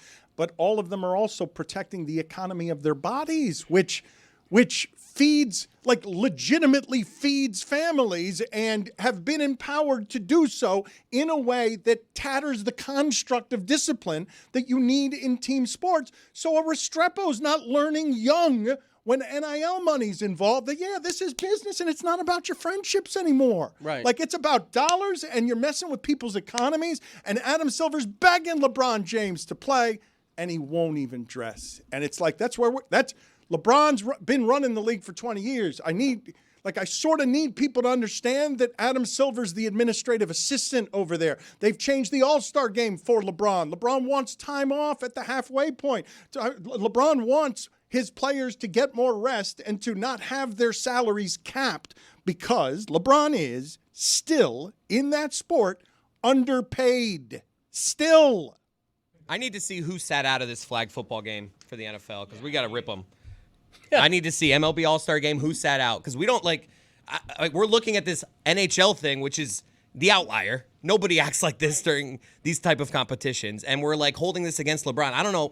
It's just supposed to be fun these weekends. I don't understand, why we're getting so serious with LeBron over It's this. this strange juxtaposition of expectations, right? No one was paying attention to the NHL All-Star Game a few years ago, and they came up with an incredible concept that only works for their league, given what the diversity of where people come from is within their league. But we've seen things like the World Baseball Classic work and be the most unbelievable atmospheres ever. Not something that necessarily works for an MLB All-Star Game. I think it does. Yeah, but the tradition is still built You do a within Final it. Four of the WBC at the All-Star break. I think that cooks. Sure, but the problem is the same one that NBA has, which is they're not going to be bringing in guys who are going to throw. Sandy Alcantara's not going to throw 9 innings in a All-Star game in the middle of the season when the trade deadline's coming up a couple of weeks later. Right. A guy just has been traded to, a new team in the NBA. It's going to be a different conversation about what they do, but I just think that it's the reason we're going extra hard on the NBA All-Star weekend is because we're juxtaposing it with this perfect new moment that was created because of geopolitical things combining with a really awesome job by the NHL. But I just think that we're really taking this to an extreme with what's going on with the NBA when that product is the basketball that did happen. They did a bad job in terms of presentation. The basketball this year was actually superior to what we've seen in years past. There's an understanding that when the playoffs come, the fans are going to tune in again in the NBA. The level of play is going to be intense and passionate. It's just different than the regular. Baseball, basketball, and even hockey have too many regular season games. But I have said that, I've said this a number of times. You've heard me say it. Perception is not reality. Perception is perception. But what is reality is that the perception being talked about on every sports show in America today is noticing the differences between both of those all-star games, one in which you've got people caring so much, the other not at all, and you've just never seen it play out like that before. The same weekend, same time, this is not something that has ever happened before in my recalling of the doing of this. I think the major story, I did not watch NBA All-Star Weekend. I think that the storylines that I have seen was McClung won the dunk contest again, who's a D-League guy. You had something with Mr. Beast. I don't know what he was doing, but people were upset about that and thought that was weird. Damian Lillard lost some contest to a fan, and Mr. Beast was there handing out money, and people were like, why is Mr. Beast here? This is kind of like a weird swing. Chris Paul decided to try to cheat in a contest, and then he got disqualified for trying to cheat in the contest. And then LeBron decided 5 minutes before the game that he wasn't going to play, and then there's 3 teams or 2 teams, and then they only have a certain number of guys, and now LeBron's team is down to 7 guys instead of 8 guys. And then that's the major storyline. For someone who didn't consume it, those were all the storylines I saw. And none of them were like, wow, this is a celebration of the sport. This was such a great weekend. Look at these moments. It was all just kind of weird things that were going on. You're talking about things that permeate the sport. When you say Sandy's not going to throw 9 innings during a WBC, Sandy's rarely going to throw 9 innings during a regular season game. How you do anything is how you do everything. And baseball and basketball have been really on the load management train for several years and the analytics train, and it's kind of altered the sport. The player empowerment is different. Those are two really strong unions compared to what they have in the NHL. Look, the NHL is not puppy dogs and ice cream. The NHL's got a ton of problems. But one thing that you don't have to worry about is ever when it comes to the regular season and when something matters to these players, like Canada USA did, you're going to see a guy like Charlie McAvoy, who, do you want to guess when Matthew Tkachuk's next Panther game is? Matthew Tkachuk is playing in this game. He's told everybody. He's playing this game on Thursday night. His next game is Saturday. The Panthers play on Saturday. That is Matthew Tkachuk's All-Star break. Charlie McAvoy lays this hit on Connor McDavid. It's just been announced, reported by Elliot Friedman. He's out on Thursday because he has an infection from an injury that he sustained in this game, in which he hit Connor McDavid damn near harder than you've ever seen on open ice. So there's just a different way, a different makeup of a hockey player. I'm not saying they're ever going to be hockey players, but we have been in positions in those sports before with their exhibition games where they've cared. How many of you are going to put in this effort on your company retreat? That's, I guess, the question that I would have, right? Is these All-Star weekends are company retreats. That's all it is. And you have a labor class in the NHL that, like Mike mentioned, doesn't have the same sort of representation from their players' association. They don't make nearly as much money as these players in MLB or in the NBA, and so those guys are protecting their money because they, at the spaces that their leagues have already earned that. In 20 years, if the NHL continues at the rate that it's going and continues to gain popularity, I can promise you, I don't care what we say these guys are built like, there will be guys dipping out of this All-Star weekend too. Is happen to know and with certainty, where does that rank with... If Matthew Tkachuk was making $49 million instead of 11, we'd be having a different conversation. We are getting somewhere now with this. 4-nation competitions, every sport. NFL, who are we playing against? That would be great. What are the 4 nations for the NBA tournament? It would be epic to watch. What are the 4 nations for the NBA tournament? How funny that would be to watch. Well, whoever it is Jovic wants to play with. Spain, Germany. Who else? I'm talking about so football. Just the Olympics. I'm talking about NFL, boys. Okay, and how does that one go? NFL is a terrible idea. It would be amazing. It would not. It would not be. It would not. No, it would not be amazing I like to watch. The U.S. Imagine the Sweden right tackle trying to block. No, it would not be good. It would last 5 minutes. You cannot do this in the hilarious. NFL. No, okay, so for 4 or viral. 5 minutes is all you. Oh my God, that would be great. I want to play some sound here because Kevin Durant is right that we do like the beef, right? If you're going to make them stars, if you're going to make them personalities, hockey doesn't really have the advantage of that, okay? A lot of these guys doing the sport in their second language, a lot of these guys as interviews, boring on purpose, like boring. There's a hockey mentality. They don't do a great job of selling their sport with their talking, right? It's not a lot of effervescent personalities that you get in hockey. They do their talking on the ice, Dan. That is correct. That's Billy. another reason why Tkachuk stands out. Matthew Tkachuk. Good interview. That is right. But when you're looking at what it is that's happening in basketball and you've got people fighting with each other, and Draymond Green is saying that the game is very boring now, that everybody's running around. It's an unusual thing, right? I think Tim Anderson with the White Sox got into a lot of trouble with all of Chicago as like the only black baseball player on the team or one of the few by saying baseball's boring when he's playing it. He's not said that on our show. That's right. And he got into trouble, and the White Sox never forgave us, and it harmed Tim Anderson's career. Baseball never forgave us, actually. Yes, that fight. Yeah, that too. It was never the same. He had that moment at Field of Dreams. That was really cool. That was cool, but that was great. You know, but he also kind of sucked. He got that fight and it was punched over in the face. for him. That did happen to Tim Anderson. He didn't pan out with the Marlins, and when he got into a fight, we will show that fight. That ended what was his career, publicly taking that beating. But when Oscar Robertson hears Draymond Green say of the sport that they both ostensibly love, it's boring, here's his retort. Well, Draymond said so much, who cares what Draymond says? It doesn't mean anything. People, this is what I mean, one guy can say this and one guy can say that. The game is what it is. People either like the game or they don't, and I think people enjoy the game, especially if their team can win. And you look at the basketball, it might be boring to him because if he's not passing the ball to Curry, What is he doing? I agree. Triple single is Chuck not to said. single that out because I think he knows how to play basketball, but he's passed his ball to Curry more than anyone I've ever seen in basketball. All right, cut that up. It means a lot. So, Was that Hank Azaria? Cut that up. This sniveling reporter saying his agreement to the Big O in a way that was too slurpy and uncomfortable, and just had a lot of drool in it, and just an agreement that was overtly agreeable. Cut that up so that we can just hear the reporter distracting us in the middle of that. Just over loving Oscar Robertson. I know this is an exhaustive conversation, and it's fixing basketball is now approaching. Like, I feel like we've almost been doing it as long as we've been doing the fixing baseball shows. But No. baseball kind of finally got around to fixing it, and they had a great Dream World Series, and hopefully that tree continues to bear fruit. But they have to do something about this. Well, we're so far beyond the tipping point, Mike, on needing.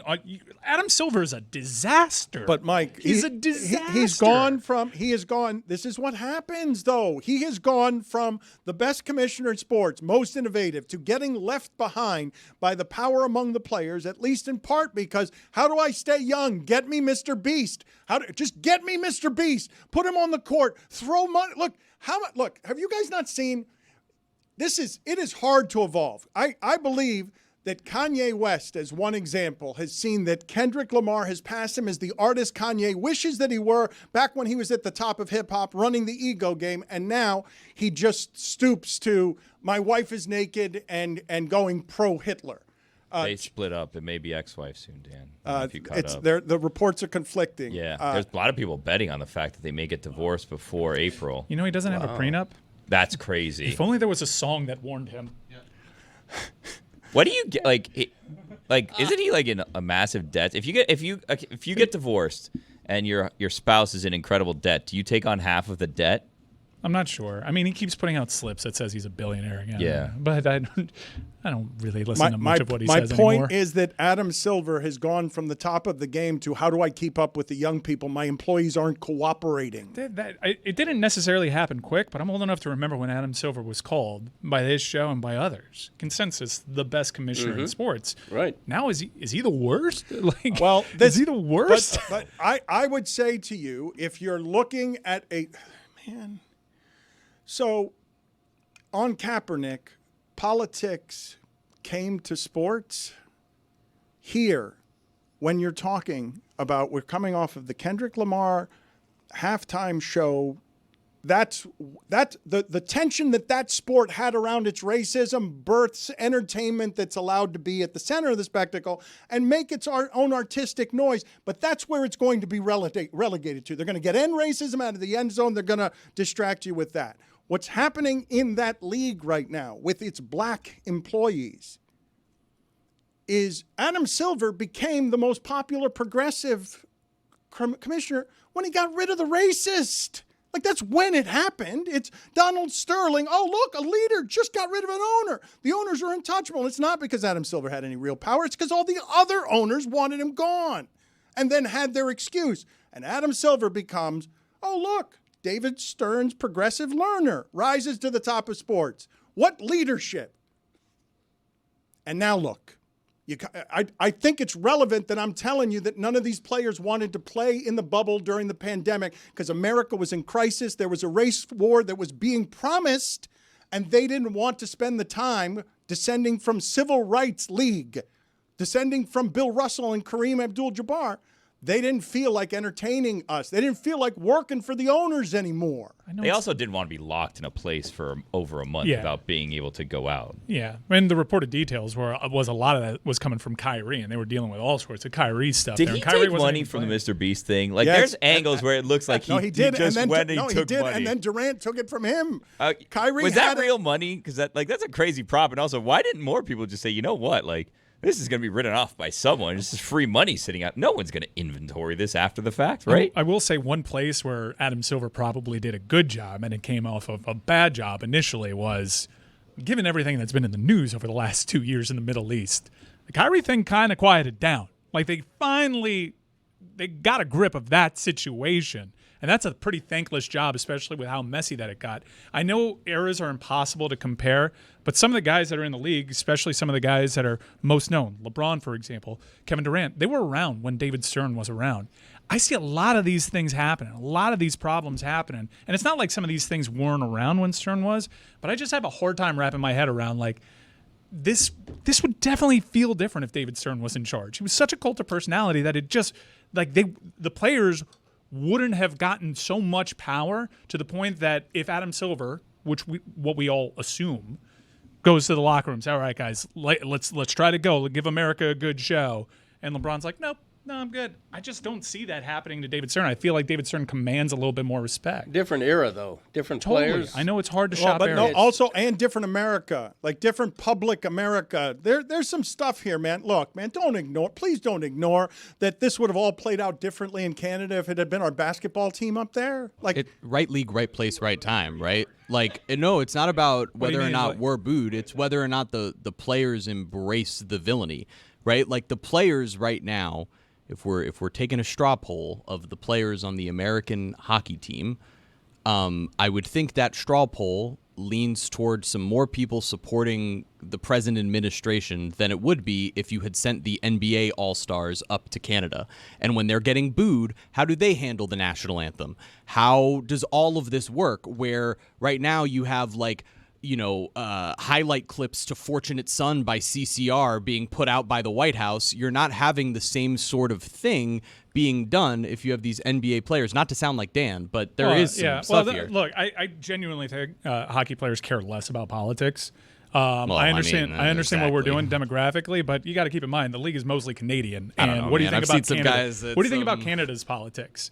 Like, hockey is actually a lot more progressive than it lets on. Look at what Matthew Tkachuk said when the rainbow tape situation popped up. So I think I understand where you're coming from there a little bit, but also they're bad faith aggregators. You have a nation convinced because of some of these aggregate sites like End Wokeness and even government websites, oh, this is a response. You boo our anthem. This is what happens. Man, this was so predetermined. It had nothing to do with the anthem. It had everything to do with the first best-on-best matchup between the U.S. and Canada in 11 years. I'm not saying the fights have anything to do with it, but I imagine there might be conversations being had about, hey, how do you feel about this happening while you're out there? And those responses from what we saw literally in 2020 and on, like those responses from the NBA are going to be different than what you get from the NHL. Tell me it's just NHL right place, response. right time. Do you know? And I don't.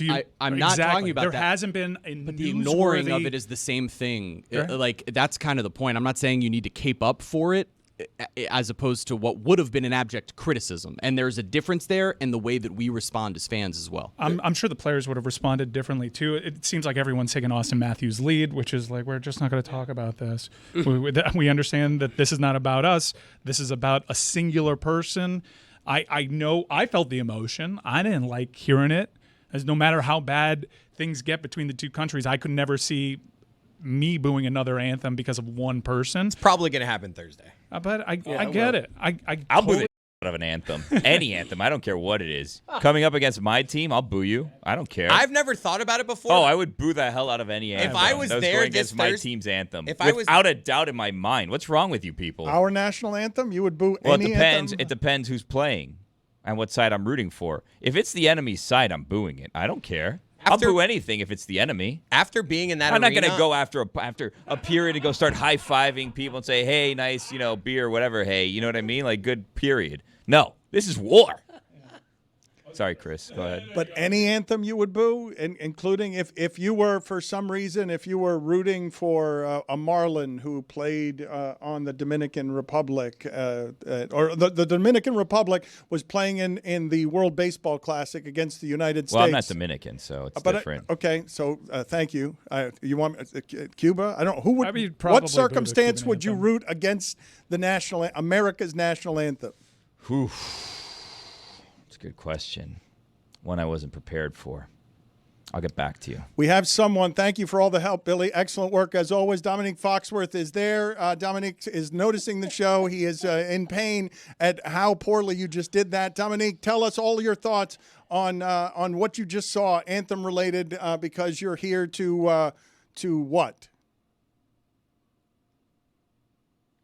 All right, hold on a second. We've got to unmute you real quick. Okay. We'll get that Maybe right he's in doing second. a mime bit. No, we'll get that in a second. We'll get that right in a second. You were saying, Billy, did you want to continue or you're done? I'm thinking of circumstances. You mentioned the Cuba one. That one's tricky because then there's the whole, the Cuban team. Who are they playing for? Because they're just men. But are they playing for the government and the regime? I don't know who I would boo for in that situation. But you just said I was quite conflicted at the World Baseball Classic when Cuba came to town. I'll be honest with you. I've never thought about booing an anthem before, but the way I felt with Canada doing it, if I was in that building on You're gonna Thursday boo Canada. and I heard booing, I mean, I'm not going to. It's tit for tat. Like, Yeah, you did it to me, I do it to you. Really? That is not turn the other cheek. That is not take the high road. That is not. So We're at war, Dan. Like this with isn't- Canada? Yeah. In many wars. A trade war. Hockey wars, Proving trade my wars, Why lots the of hell wars would we here. be at war with Canada? I don't know, but we're in it. What are we going to do? Huh? Are you not paying attention? You ever look around and say, how did I find myself here? I don't know, but I can't just pontificate on why I'm here now. I just got to act, fight or flight, and it's time to fight. I've never been so When it's the instantly Four vindicated. Nations tournament, it is time to fight. Just Google Trudeau microphone on. I didn't like being called a Yankee. Didn't he step down? Yeah, but it's not immediately. You guys think that what our country is presently Retirement doing tourist guy, Elton doesn't John. deserve to get booed? What? Yeah, no, it does. I Are just you going to root for Canada do in it the at Four the end, Nations tournament? There were Jeez. plenty of Canadians around us that were respectful and didn't boo it because they would find out real quick. It's kind of like when someone attacks Stugotz. It's Fafo, like, am no, I right, Mike? that's my Stugotz. You can't say that. I can say that. You don't boo an anthem, right? Oh, you would. Is if it you- hockey? Dad, Oh, is Dad, it I know hockey? you. If You you were don't with us, boo an anthem. you would want to boo Canada's anthem if you were there. You would with want us this to, past but you would weekend. think better of it. Well, if they booed my anthem, I'd probably boo their anthem. See? But they started it. Also, Canada started it. in Montreal, you Look would at do what that. Chris Cody learned. There it is, ladies and gentlemen. That is generations of Cody wisdom right there. Pass down the family right there. It's hard to boo their anthem too. It slaps. Dominique has now Yeah. returned, presumably with functioning sound. You have any thoughts on what it is you just heard? So first of all, the sound issue was completely on my side, so don't blame anybody. Don't fire anybody. I will take full responsibility. Your crack team in the video room and in the shipping container did an outstanding job. But the thing that I wanted to address was the conversation that we're having about like the commissioners in the league. I think we often do this, and I think I heard Bill Simmons doing it and a lot of people doing it, saying that things would be different if David Stern was in office, but I think we fail to understand how different the circumstances are and were. And like when David Stern ran the league, they were growing like essentially a startup, and guys were making less than $1 million on average. And I think the power dynamics in the league shifted in a way that you can no longer be the iron-fisted commissioner that I think people wish that we had. So I'm not arguing that Adam Silver has done fantastic job. I just think that the strategy that he would have had to have taken was just going to be different. And if David Stern were still the commissioner of the league, I'm not sure that the iron fists that we think would have had guys fall in line would have worked when guys are making $100 million from Nike when they step into the league. And so when Adam Silver took over, and I think we're going to dive into this on my show later, but when Adam Silver took over, like LeBron James was already LeBron James. So I'm not sure that things would be different. I guess that's my only point. No, it's a good point because we're romanticizing for a day there will never be again. Like that's not that. Once you've gotten to this point on Jimmy Butler, when the players realize that that's the power that they have, like we will never go back to that day. Didn't the NFL, Dominique, correct me if I'm wrong, didn't the NFL kind of address this issue? And you don't have wayward voices. There's pretty much everyone's on board with politics equals bad for the growth of our sport.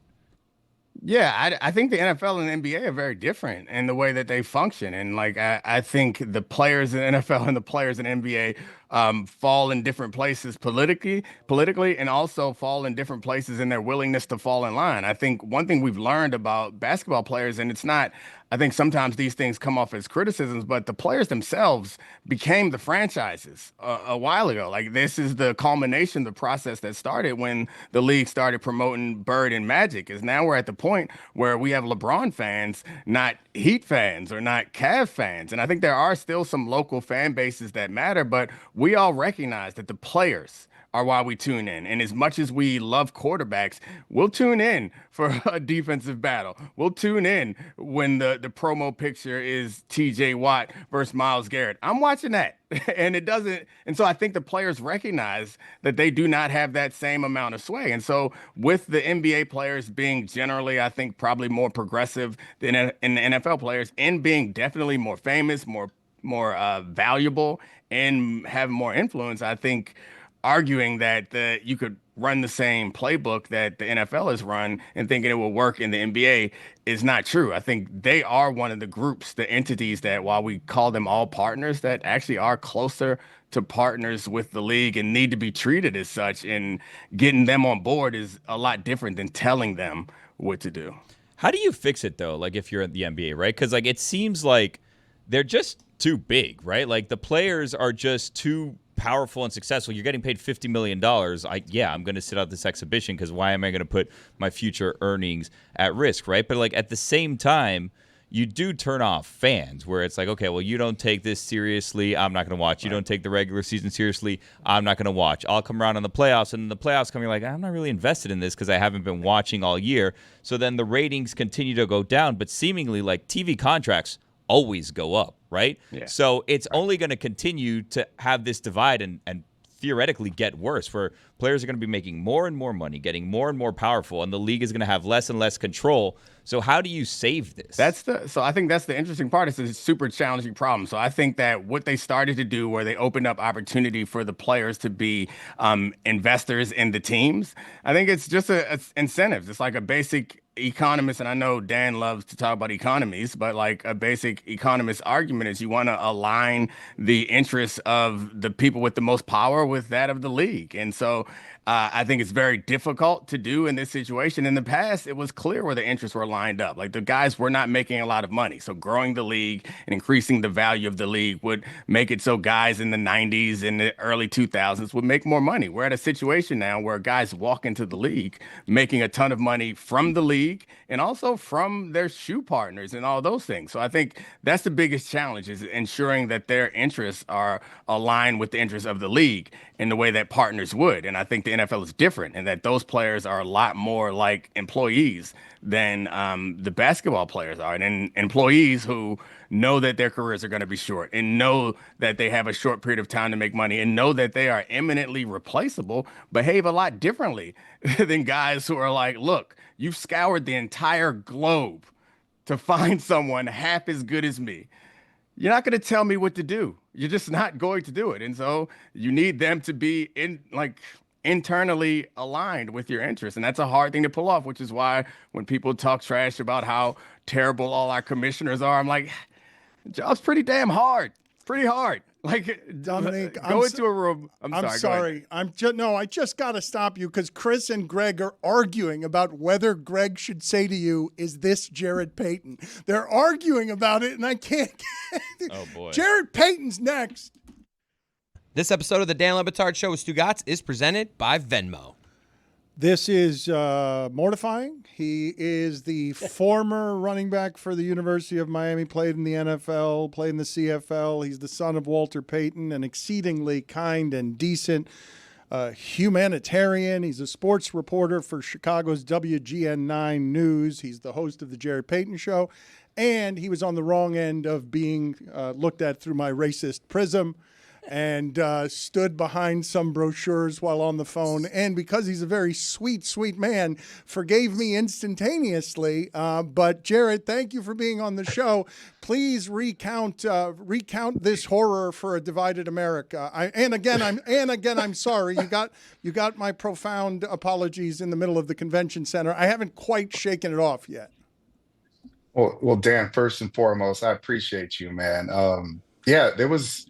Let's get into it. That was Thursday at Super Bowl. So the news that broke of Virginia McCaskey passing, God rest her soul. I was out doing a hit back at home because we had NFL honors that night. So at TV back at home, everybody wants you to, my relationship with the Bears and also the McCaskies, they just wanted to get my word before heading off to NFL honors, give out the Man of the Year award. So I had to find a place in the convention center where I could sit down, put my iPad up, and talk back to Chicago. And excuse me, after I started to look, I'm watching you walk towards me as I'm getting done, and I didn't look where I was. I knew it was a table, and I saw some brochures on the side, but I wasn't paying any attention. I was actually just trying to get my stuff done while loud people on their phones talking about nonsense walking by me the whole time as I'm talking about Virginia McCaskey. And the next thing you know, I'm watching you walk towards me, and I'm going, took me back to Coral Gables, 305. I'm just like, holy cow, it's Dan Le Batard walking towards me.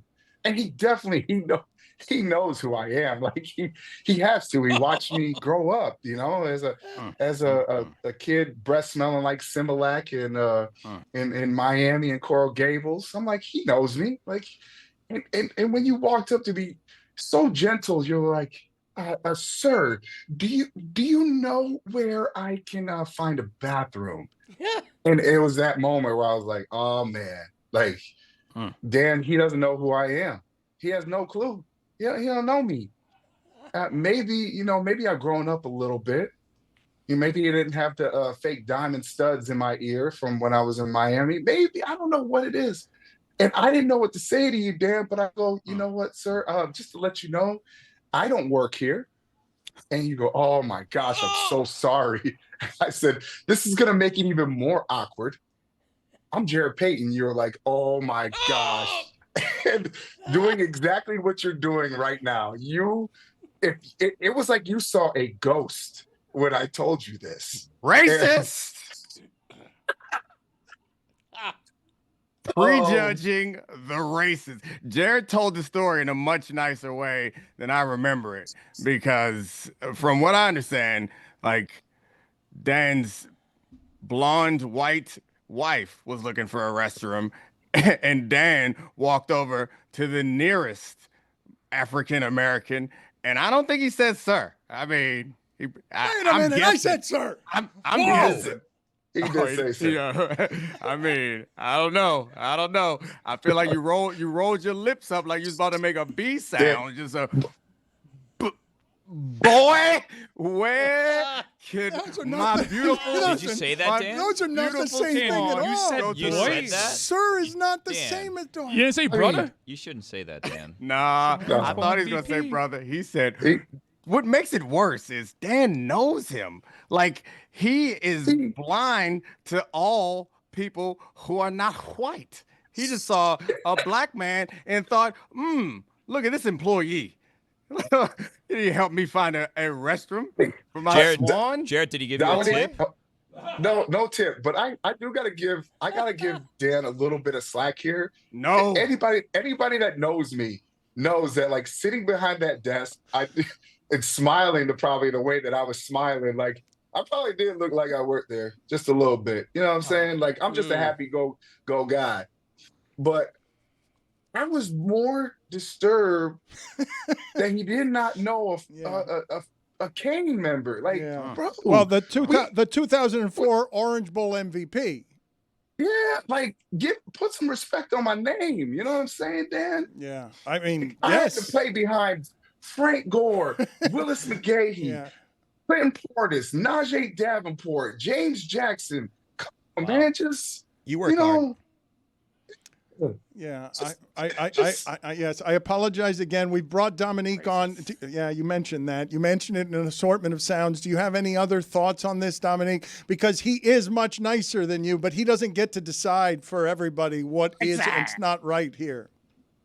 Yeah, I mean, I think that Jared's a really nice guy, but we could have forgiven you potentially because he was behind the desk. But really what makes it so that is unforgivable is that you know the man, you know him.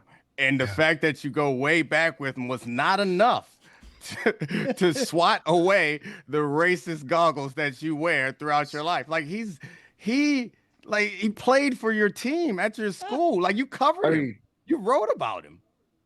I mean, Dominique, I didn't see his lips puckering up to say Boy, but if that would have happened, this would be a whole different conversation. There would be leaked video from the convention center. Jared Payton seen here beating up Dan Le Batard. The two know each other from an interview previously in 2001. Dan would have been busted up doing the post-fight interview. Like, I don't know what pissed that boy off so much. I just wanted to know where the restroom was. I just had to pee. You said that? I did. Yes, I did. I apologize again. This isn't, I'm not going to say it's not my only infraction here, because since then I have come back to Miami and I have reported a morsel that what I remember from the conversation afterward, when Dominique was witness to all of this, is that Jared came over and told us a story about his father and how it is that his father played. And Dominique's face, he's a professional football player, was to be disgusted by what it is that must have done to Walter Payton's feet. I made the mistake of reporting that as Walter Payton wore no socks. Walter Payton wore no insoles. Insoles, yes. No. Like he ripped the insoles out of his shoes so he could have a better feel and a grip. And I can only imagine what his feet look like. Honestly, though, Dominique, I'm gonna be real with you. Mm-hmm. My dad took care of his feet. Like his feet weren't that busted up, but I don't know how he did it. I couldn't. There's no way that I could have done that. And we're talking about, all the different surfaces he played on, especially at that hard AstroTurf back at Soldier Field back in the day. I just give him a lot of credit. And a lot of those guys back in the 70s and 80s with the gear that they had and how they played. My dad was a real one, man. He was different. The man, he pioneered from Mississippi all the way to the Super Bowl, only so that his son could be mistaken for a convention employee by a man who reported on him. Yep. Like, that man ran around and scored touchdowns with no insoles in his shoes. He's from Mississippi, Dan. You imagine what that man experienced? And now, from his grave, he has to feel you telling his son to carry you to the bathroom and calling him a boy. Mistaking his son for a brochure vendor. Oh. Unbelievable. A noble profession, nonetheless. Not at all. That's not the problem. The problem is that you know him, Dan. And also, I'll have you know that Dan was out here talking about him, saying that he would play with no shoes or socks. He played barefoot. Dan is making up stories, talking about Walter Payton used to run touchdowns barefoot because his memory is so bad. Jesus. Dan, I tell you, man, as much grief as you're getting, not enough. Not enough, but you're still one of my favorites, man. I appreciate Class you act. for all that you do. All that you do. You've been an OG in the game for a long time. I've watched you from a long time. You give people like myself a glimpse of what it takes with the hard work. If you put it in, you get a chance to be able to get what you want. And I see you, man. It's as hard as my dad worked to make sure that once we met our heroes, that they would give us a little bit of time. The fact that you almost calling me boy and then giving me a hug and taking a picture with me, I'll take that. Wow. I'll take it. Baby steps. Baby steps. How did this end? We're making our way. How did this end with Jared apologizing to Dan? Yeah, how'd you pull this off, racism? And Jared saying, I see you after I literally had not seen him. But Dominique, if I may real quick, and thank you, Jared, I will receive that compliment. I am honored. You're a sweet man. You're a sweet man who descended from a man who was also sweet. And I will tell you, as ferociously as Dominique defends you now, originally when we asked for your telephone number, he sent me another black Jarrett, not you. He sent me the wrong black Jarrett. So I don't know if that's racism. I need a ruling, but it wasn't. It wasn't. So Dan, this is something that I've been working on with my kids for a while. Take responsibility. Like, this doesn't, right now, we're focusing on Dan improvement. But what about trying to deflect to me? Take responsibility. What about, have we addressed your racism yet? Have we fixed yes. Have we solved it? No, it's not solved. Because rather than take responsibility, you're deflecting the responsibility to whom? I'm asking, another another black man. I'm asking. Stand down, racism. Don't call him racism boy, Dan. because race is him. Maybe you understand it if I do some slam Dan and I use the same word and put the inflection in the wrong place. Yes. Because race is him, Dan. Yes. Clap it up. Wow. What was the Jarrett that you sent us? As who What's was Jarrett Jack up to? Who was the Jarrett that you sent us the wrong telephone number for? And is that also racism, though milder than mine? No, it was a black Jared. It's a dad of a kid who's a really great basketball player, actually, who goes to my kid's school, and I think his son committed somewhere to play one of the big schools. But yeah, they're both Jareds in my phone. I clicked Jared and sent you the wrong Jared. It's okay. I take responsibility for pressing the wrong button. Jared, thank you for being on with us, sir, and thank you for always being so gracious. He's the 2004 Hold on.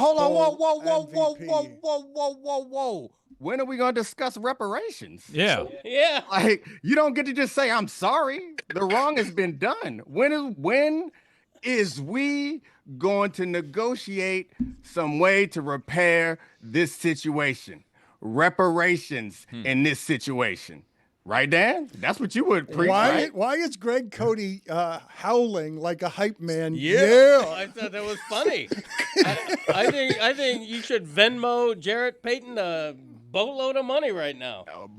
A whole boat. Damn right. Hold up. Cody, why it gotta be a boatload? Why it gotta be a boatload? Why is it a boat? Why is it a boat? I don't know. Why wouldn't it be? Why wouldn't it be a boat? Dan and my people, like, this is suggestion. Like, I don't know. I don't really mess with boats. That's how this started. That's right. Jared, all this bullshit started on a boat. Jared, a white man talk about get on the boat. I ain't getting on no damn boat with you, Greg.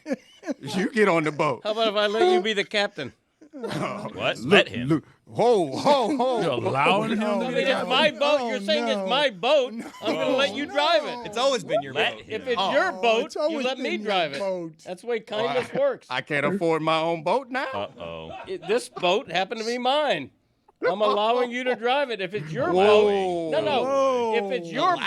If it's your boat, and we're having a nice excursion on the water, and you say, "Hey, Greg, you want to steer the boat or whatever, pilot the boat, whatever boat drivers do," then it's a kind gesture. Kick saving the boat. Thank you. I think you captain a boat or do you drive a boat? Yeah. Captain or drive a boat? Pilot a Captain? boat. What do you Full do? circle, because Dan thought that Jarrett was a boat captain at the beginning of this That's story. true. Yeah. Yeah.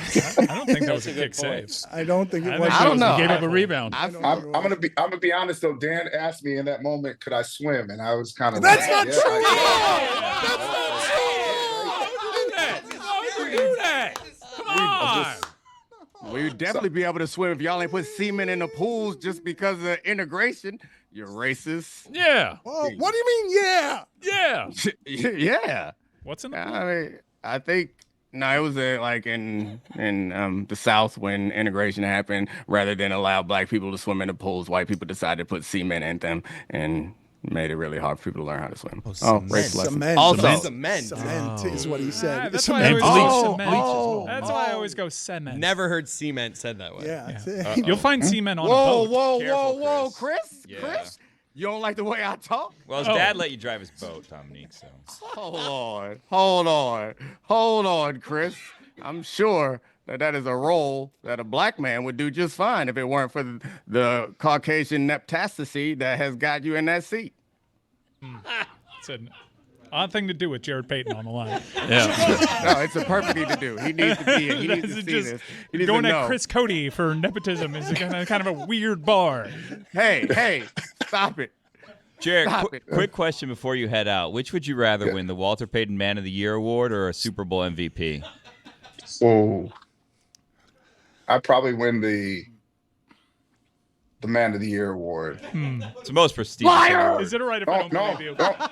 Only reason why, because I never got in the game to. I mean, most people don't know this about me, that I only played football starting my junior year in high school. So I was an all-state soccer player. Tried out for the national team when I was in 7th grade, 8th grade. I was a better soccer player than I was football player. I just decided to jump over to football to try it out my junior and senior year in high school. So it wasn't winning a national championship to me on that team was special because of the guys that I was around, Ed Reed, Andre Johnson, all those guys. I could name all the running backs that I was with. So it really wasn't to win championships. I was always proving myself to be able to play. Because people didn't think you're not good enough to be here. You'll never make it to college. You never make it to the pro. So I just wanted to be there. And I didn't know how long it was going to last. And I've seen that the championships and being on those teams last, but also being around this award and watching the guys that I get a chance to, like Eric Armstead, who won this year, man, and Cam Hayward, how it elevates them on a whole nother level, man, that right there, it just changes your life, especially for me, because giving back in service is what my dad taught me is the rent that we pay while we're on this earth. And you can win championships, but to be a good person, to give back in your community, to leave the legacy that you leave, that's what keeps you around forever. And that's why my dad's talked about the most. It's not the football, it's the impact that he had on people. And that's what I struggle with most. Not to be like him as a football player, but to be like him as a person, because he was flawed. He had his flaws. He wasn't perfect, but he lived his life right with his heart. And I think that's what's so special. So, I got his replica right here. So, you know what I'm saying? I just keep this one around for handy. So it's pretty cool that he got one of those. I got a natty because he didn't get a natty. So I think we cover all bases if I got a chance to be able to win that Walter Payton Man of the Year I'm award. really, really uncomfortable doing this. Yo, chicken time. No, you're lying. You're lying. I'm gonna be honest. I don't really feel comfortable. You would take the Super Bowl MVP. I feel like I don't want to do this after it said "Yo, chicken time." Dad was a good man. This is not great for doing. He's not lying. He doesn't lie. He's not a liar. Greg Cody. No lies. Greg, you think I look like the guy from Captain Phillips when you said I could be the captain of your boat? Is that what we're saying now? That what we're doing? You think I'm a pirate? I'm a Somali pirate? Is that you calling me Muse? What movie's that? Man. Captain Phillips.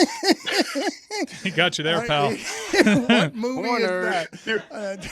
You think he watches movies? Jared, thank you for being Yeah. on with us. Dominique, thank you. Appreciate the time, gentlemen. I'm sorry for everything. It's all good. Just everything. I'll be looking for the reparations, though. I'll let you play. Can you send 40 acres via Venmo? To get that mule.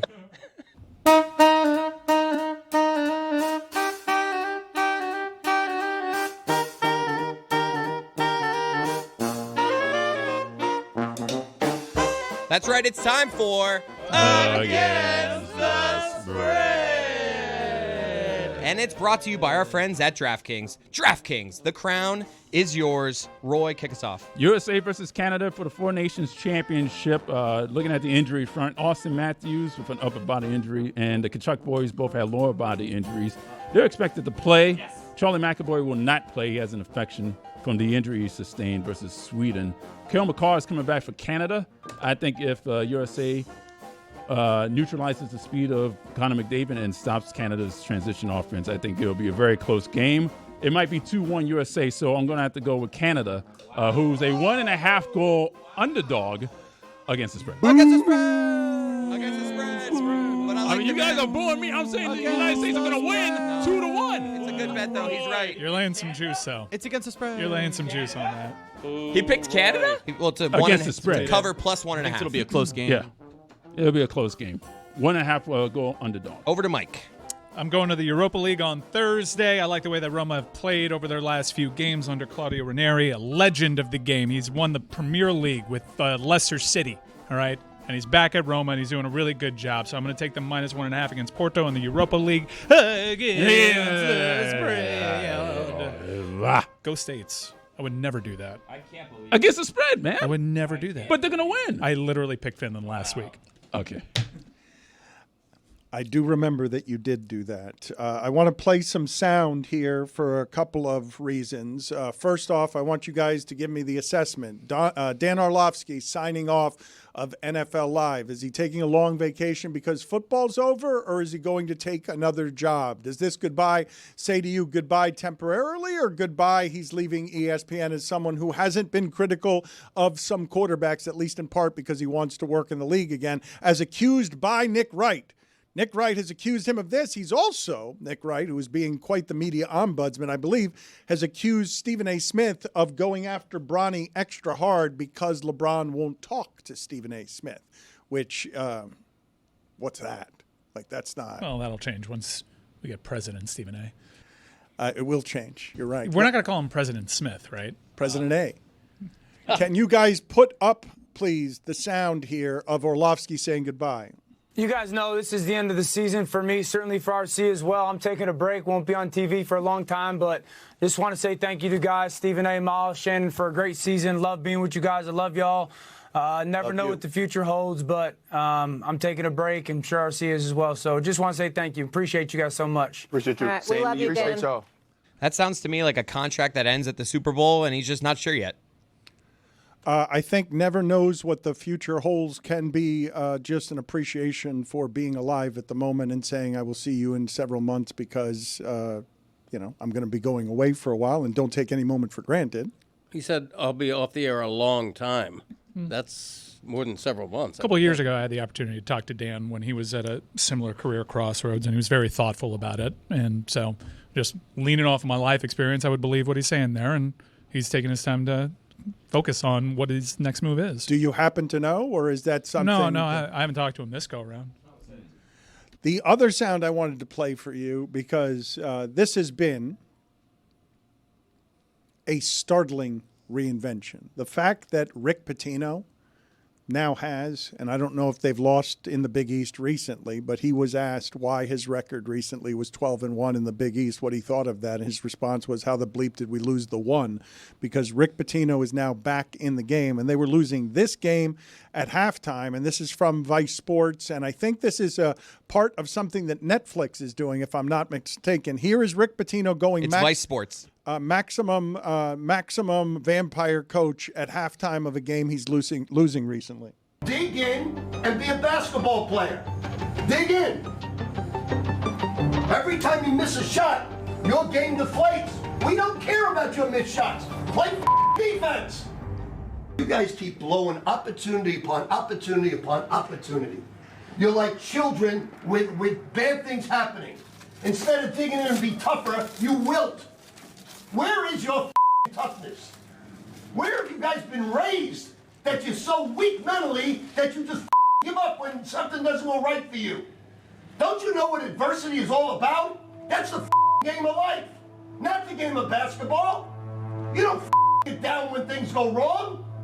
You dig in and get tougher.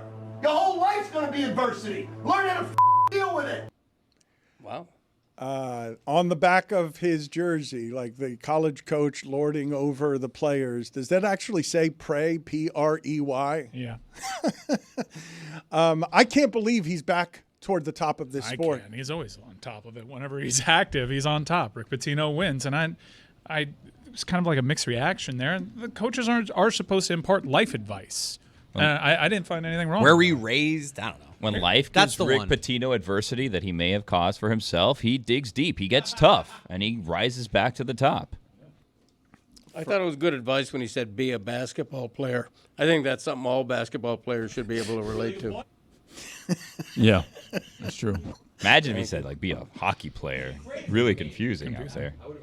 I mean, that's what we've been doing all show today. I would have actually basketball understood it players more. be hockey players. If I may, there's one thing that Dominique said, I don't understand. We all just kind of went with it. The NFL showed you that owners, management, players down the line, they can all get on the same message and understand what affects business. And we're affording basketball. We don't think basketball players can do the same thing. What are we doing there? We can't put the toothpaste back in the tube with basketball players as Coca-Cola and Jeff Bezos bend the knee. The basketball players are too rich and powerful? What is happening here? Of course they can. This takes strong leadership. Be a hockey player. What I will say on that front is that after George Floyd happened, the leagues reacted differently to the player power, and the leagues reacted differently in service of labor. Listen to its players more, stronger stars with bigger voices. And as soon as Mahomes said something to Goodell, that then changed. These are two vastly different cultures, these two sports. The tight end is going to get the respect beat out of him by men like Pitino on his way up the climb. And they may indeed take strong political stances, but when Kaepernick did it, Jerry Jones got him gone for forever. That's not how that kind of behavior was received in basketball by the leadership. So you are talking about two different cultures, and the one in football runs toward discipline more necessarily than the one in basketball because they fancy themselves the military in football. So they're doing a different thing culturally than basketball. You remember that in the bubble in basketball, there weren't any football uniforms that had education reform on them in football. It was end racism, and that was gone in 3 years, and end racism was only put there because Mahomes made it so. Guys, Roger Goodell dug himself out of it. Whatever the NBA is dealing with right now, keep in mind, Roger Goodell was dealing with people complaining about the style of play because it was bad at the time, Ray Rice and Colin Kaepernick. The NBA hasn't dealt with all those things at the exact same time to that magnitude, not once, and Roger Goodell turned things around. I will tell you one of the differences there. In football, some of the stars are white Americans at quarterback. In basketball, it's the foreigners who are the white stars in basketball, so they're not the lead voices and stars and faces for your team. One of them's a black league. Football's not looked at as a black league. Basketball is looked at as a black league. I understand, but look at the last few MVPs. We haven't had an American MVP in this sport. Like, Europe has taken over the game. I mean, I just don't understand why we're all throwing our hands up and saying, well, I guess I can't figure it out in the NBA. Guys, the numbers are the numbers. The arrow has been pointing down, not up. When the NFL decided to stop the Kaepernick thing, no more kneeling during the anthems, we're all going to get aligned in the name of business, their numbers increased. But the difference is non-guaranteed money, guys on rookie contracts in the NFL that don't get endorsement deals. Like, all of these guys are coming into the NBA with a different financial game plan and one that allows them to be individualistic, which is what we're constantly talking about in this country is a good thing. We allow the labor to actually gain power and gain individuality and be able to kind of put their foot down on something. And yet what we want is to suppress the labor enough to where they have to bend the knee? No, I don't want to suppress the labor enough to where they have to bend the knee. I'm just saying that there's numbers proving that they are not headed in the right direction. And you guys are just saying, well, that's their toast. Like, it is what it is. This is always going to be the power dynamic. They tried. I mean, the presentation of this All-Star Weekend was terrible. The idea behind it has some legs. And the first-year execution of it did not go as well as Four Nations. And we talked about the geopolitical things behind that allowed Four Nations to take off in the way that it did, in a way that might have been different otherwise. But the NBA is working on it. It's just they haven't found a solution. But it's the stage at which they are in the league. This is the thing that Dominique was bringing up, which is when they were first starting with David Stern's heavy fist and really getting all of these guys lined in on one thing, it was because the league was growing and trying to get it to the place that it is now, something the NHL is trying to do. And like I was saying before, once the labor gets there, you're going to see the exact same quit on these events. I just don't think that we can skip past backlash / blacklash, some of the things that are happening in here. Really? That I'm not saying it's just Mike. It can be that. Let me cite you an example. It can be that. Hold on. Let me finish. It can be that and other things, though. It doesn't need to be just that. It can be that and that the exhibition games stink and that they've got a real problem with the players not playing. Because, for example, it skates on this show when Stugotz says that Luka Doncic isn't playing that much, and he had more minutes last year than any player in the league. Like, it's smearing everybody, white and black, this perception that the black league is lazy. We're workshopping here. I don't think that there's a bad spitball here. There are great explanations for it. But let me give you an example in which business crossed platforms and barriers, and everybody got aligned. Because the NBA has shown you they can do this. Adam Silver has shown you they can do this. China, they did it. Because while the arrow's pointing down here, globally, the sport is still growing. They're looking at international expansion, as all these leagues are. They're not just limited. We're probably not going to grow anymore in the States. We can turn some of those numbers around, but our big growth for our sport is internationally. They got the message on China. They can get the message with your effort's not there. Yeah, but they're not Chinese. The labor's not Chinese. The money, what? They're selling sneakers there. Everybody got a board and decided, politics aren't good when it was China. So I to say that they can't fix this, to say that the power dynamic is just totally screwed because of the guaranteed contracts in it, I've seen it happen a couple of years ago. But it's just the power in having the guaranteed contracts. When your money is secure in basketball, it's vastly more secure than most of the money in football. That's what real power is. Like that. To me, this is the natural evolution of everything that's happened in both sports. In football, the owners are still in charge. Basketball, less so. And we don't like that so much. Like, America doesn't like that so much. That sport, those guys, that voice, that power, the LeBron and Dwayne starting this power with Trayvon Martin. Wearing hoodies, like that's what you've been watching for 15 years. And now you can rationalize everything away by just saying, no, this has nothing to do with race. It's just that the game sucked.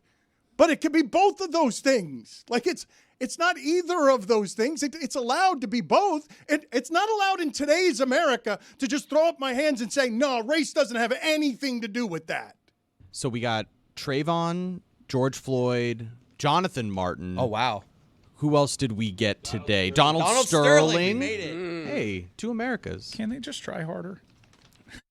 I have failed Greg Cody again, not mentioning his podcast, The Greg Cody Show, featuring Greg Cody.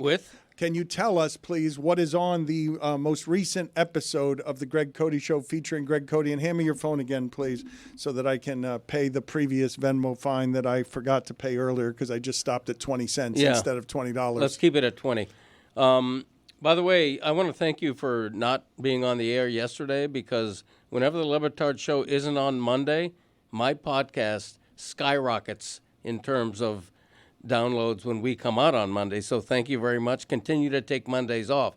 We're live with Christopher from Montreal in the once again not live. Not live. Well, it's several days after he was. It feels live.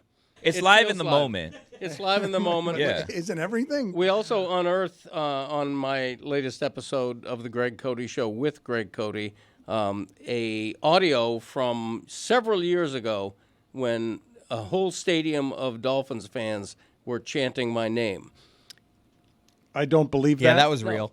I don't believe that at all. That sounds like you just edited something and made it. Well, you have to listen to the episode to find out for sure. Like, why is Yeti chanting Greg Cody's name at the stadium? Come on now. Okay, so great. So you've got some editing in this week's episode of the Greg Cody Show featuring Greg Cody. There is a reason to listen, and it's right here. It's my dad going on a whole 2-minute thing about how he is the biggest SNL guy ever. I've been a fan of years, just giving this whole thing. Couldn't name Michael Che, Colin Jost as the weekend update, and he had to really think on who Lorne Michaels was. No, I didn't. I asked him who, because as soon as he did it, he went on for 5 minutes, and I was just like, who are the weekend update hosts? Don't know. No, he's who runs the whole show. He's like, it's I said Lorne Green instantly. He's Lorne the Green. Lorne Green. I mean, Lorne Green is the former actor. Yeah, Lorne Green Che and Jost are like the longest tenured update anchors. Yeah, I just mistook their names. Is Lorne Green Bonanza? Is that Bonanza? Correct. Second greatest Lorne ever. Okay. Just faking it on SNL. Juju, we're going to get to Juju's polls in a second. We're also going to get to his time at the All-Star game. Did any of you watch the SNL? Have you been watching any of the SNL 50 years stuff? Surely they're doing it better than they've done it in a while, right? Oh, it's been awesome. I've loved every second of it. There's been really cool documentaries about all of these different it's parts of it. There's been documentaries on music and random seasons of the show, and then they had a concert on Friday night that was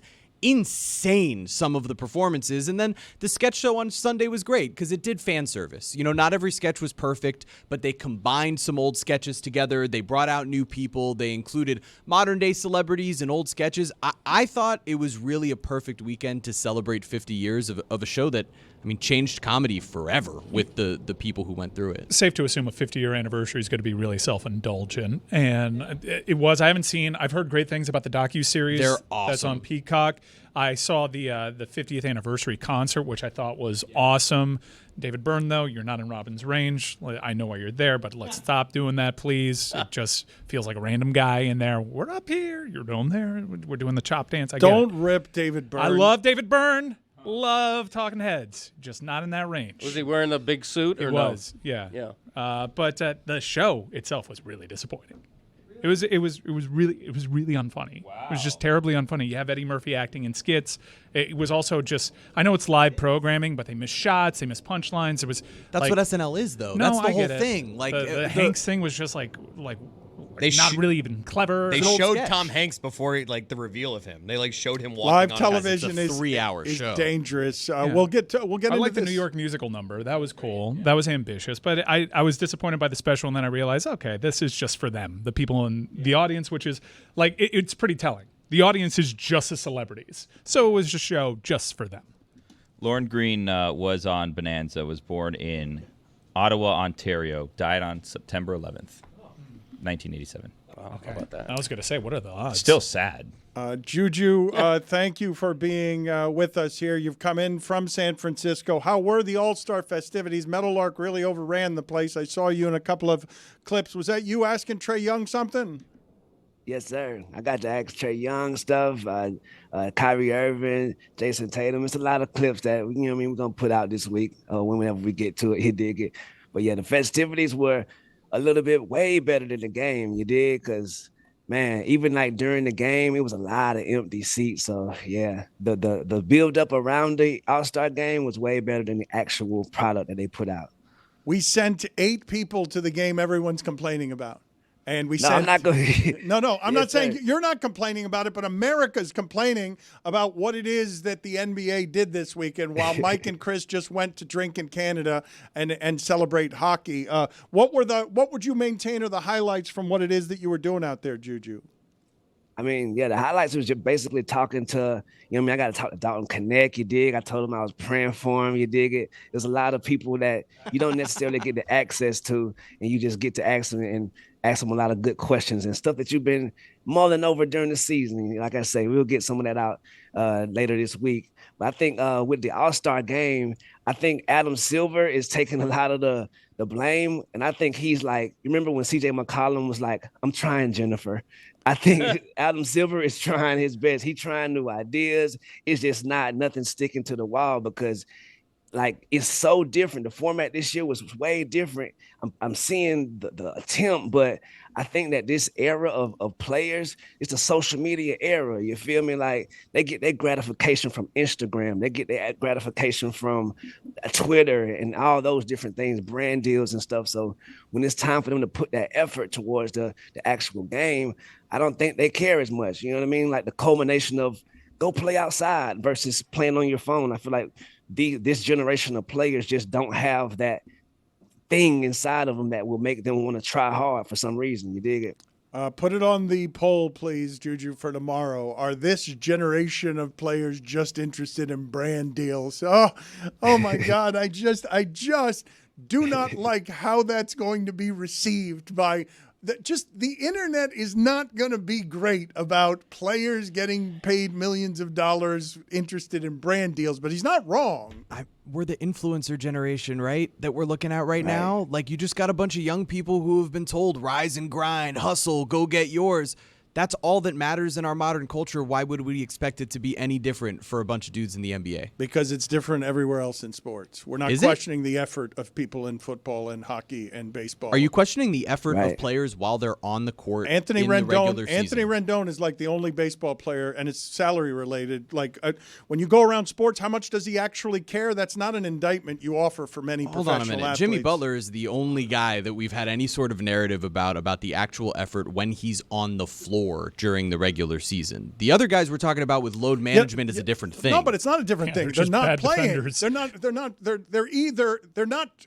The perception is they don't care enough to play all the games. Do you think that starting pitchers try in Major League Baseball? Because they only go 5 innings now, so are they not trying, or is it load management? It's quite famously Luka as well. But it's not just Jimmy. A year ago, the NBA changed the rules on end-of-year awards voting to punish players that were not playing a certain percentage of games because this Joel became the Embiid. narrative.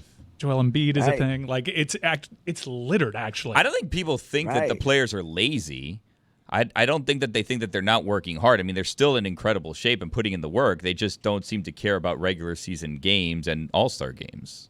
Right. And then it's about the fans as well. Like we come from the generations of players band together to lock out because they weren't making enough money. Now these days they got so much disposable income that they scoff at the importance of how we see the fact. They don't even think the fans' opinions sometimes are important.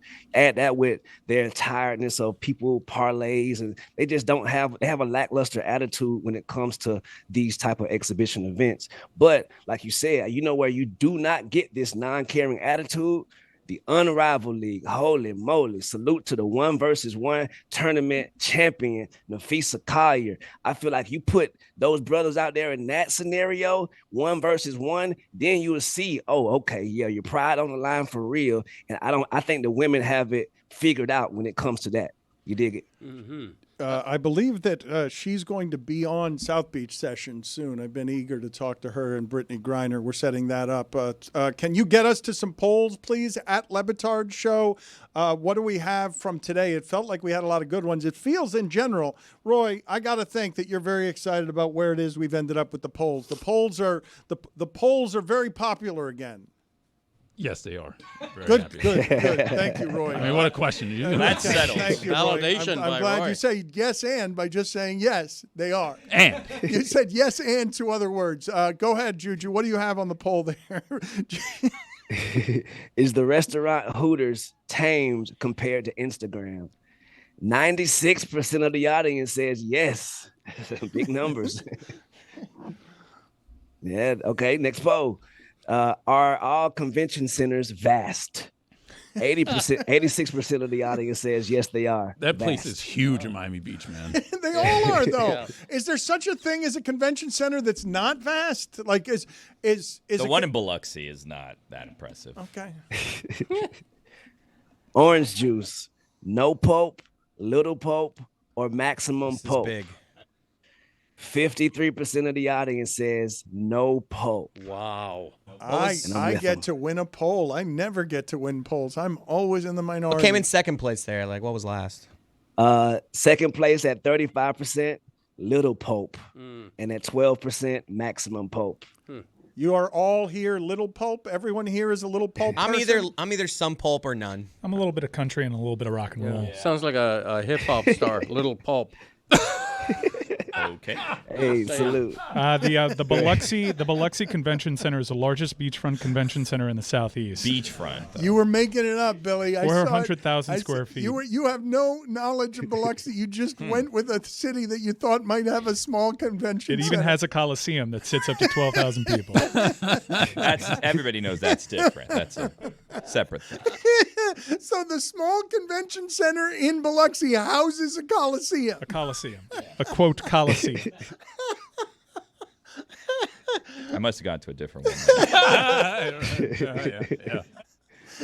The last poll is from my perfectly oriented brother, Greg Cody. Do you approve the price hike of eggs? 82% of the audience says no, they do not. Anti-chicken. Terrible. Support the chickens. Juju, thank you, sir. We'll talk to you tomorrow. Yes, sir. Shout out to Mike's Chickens.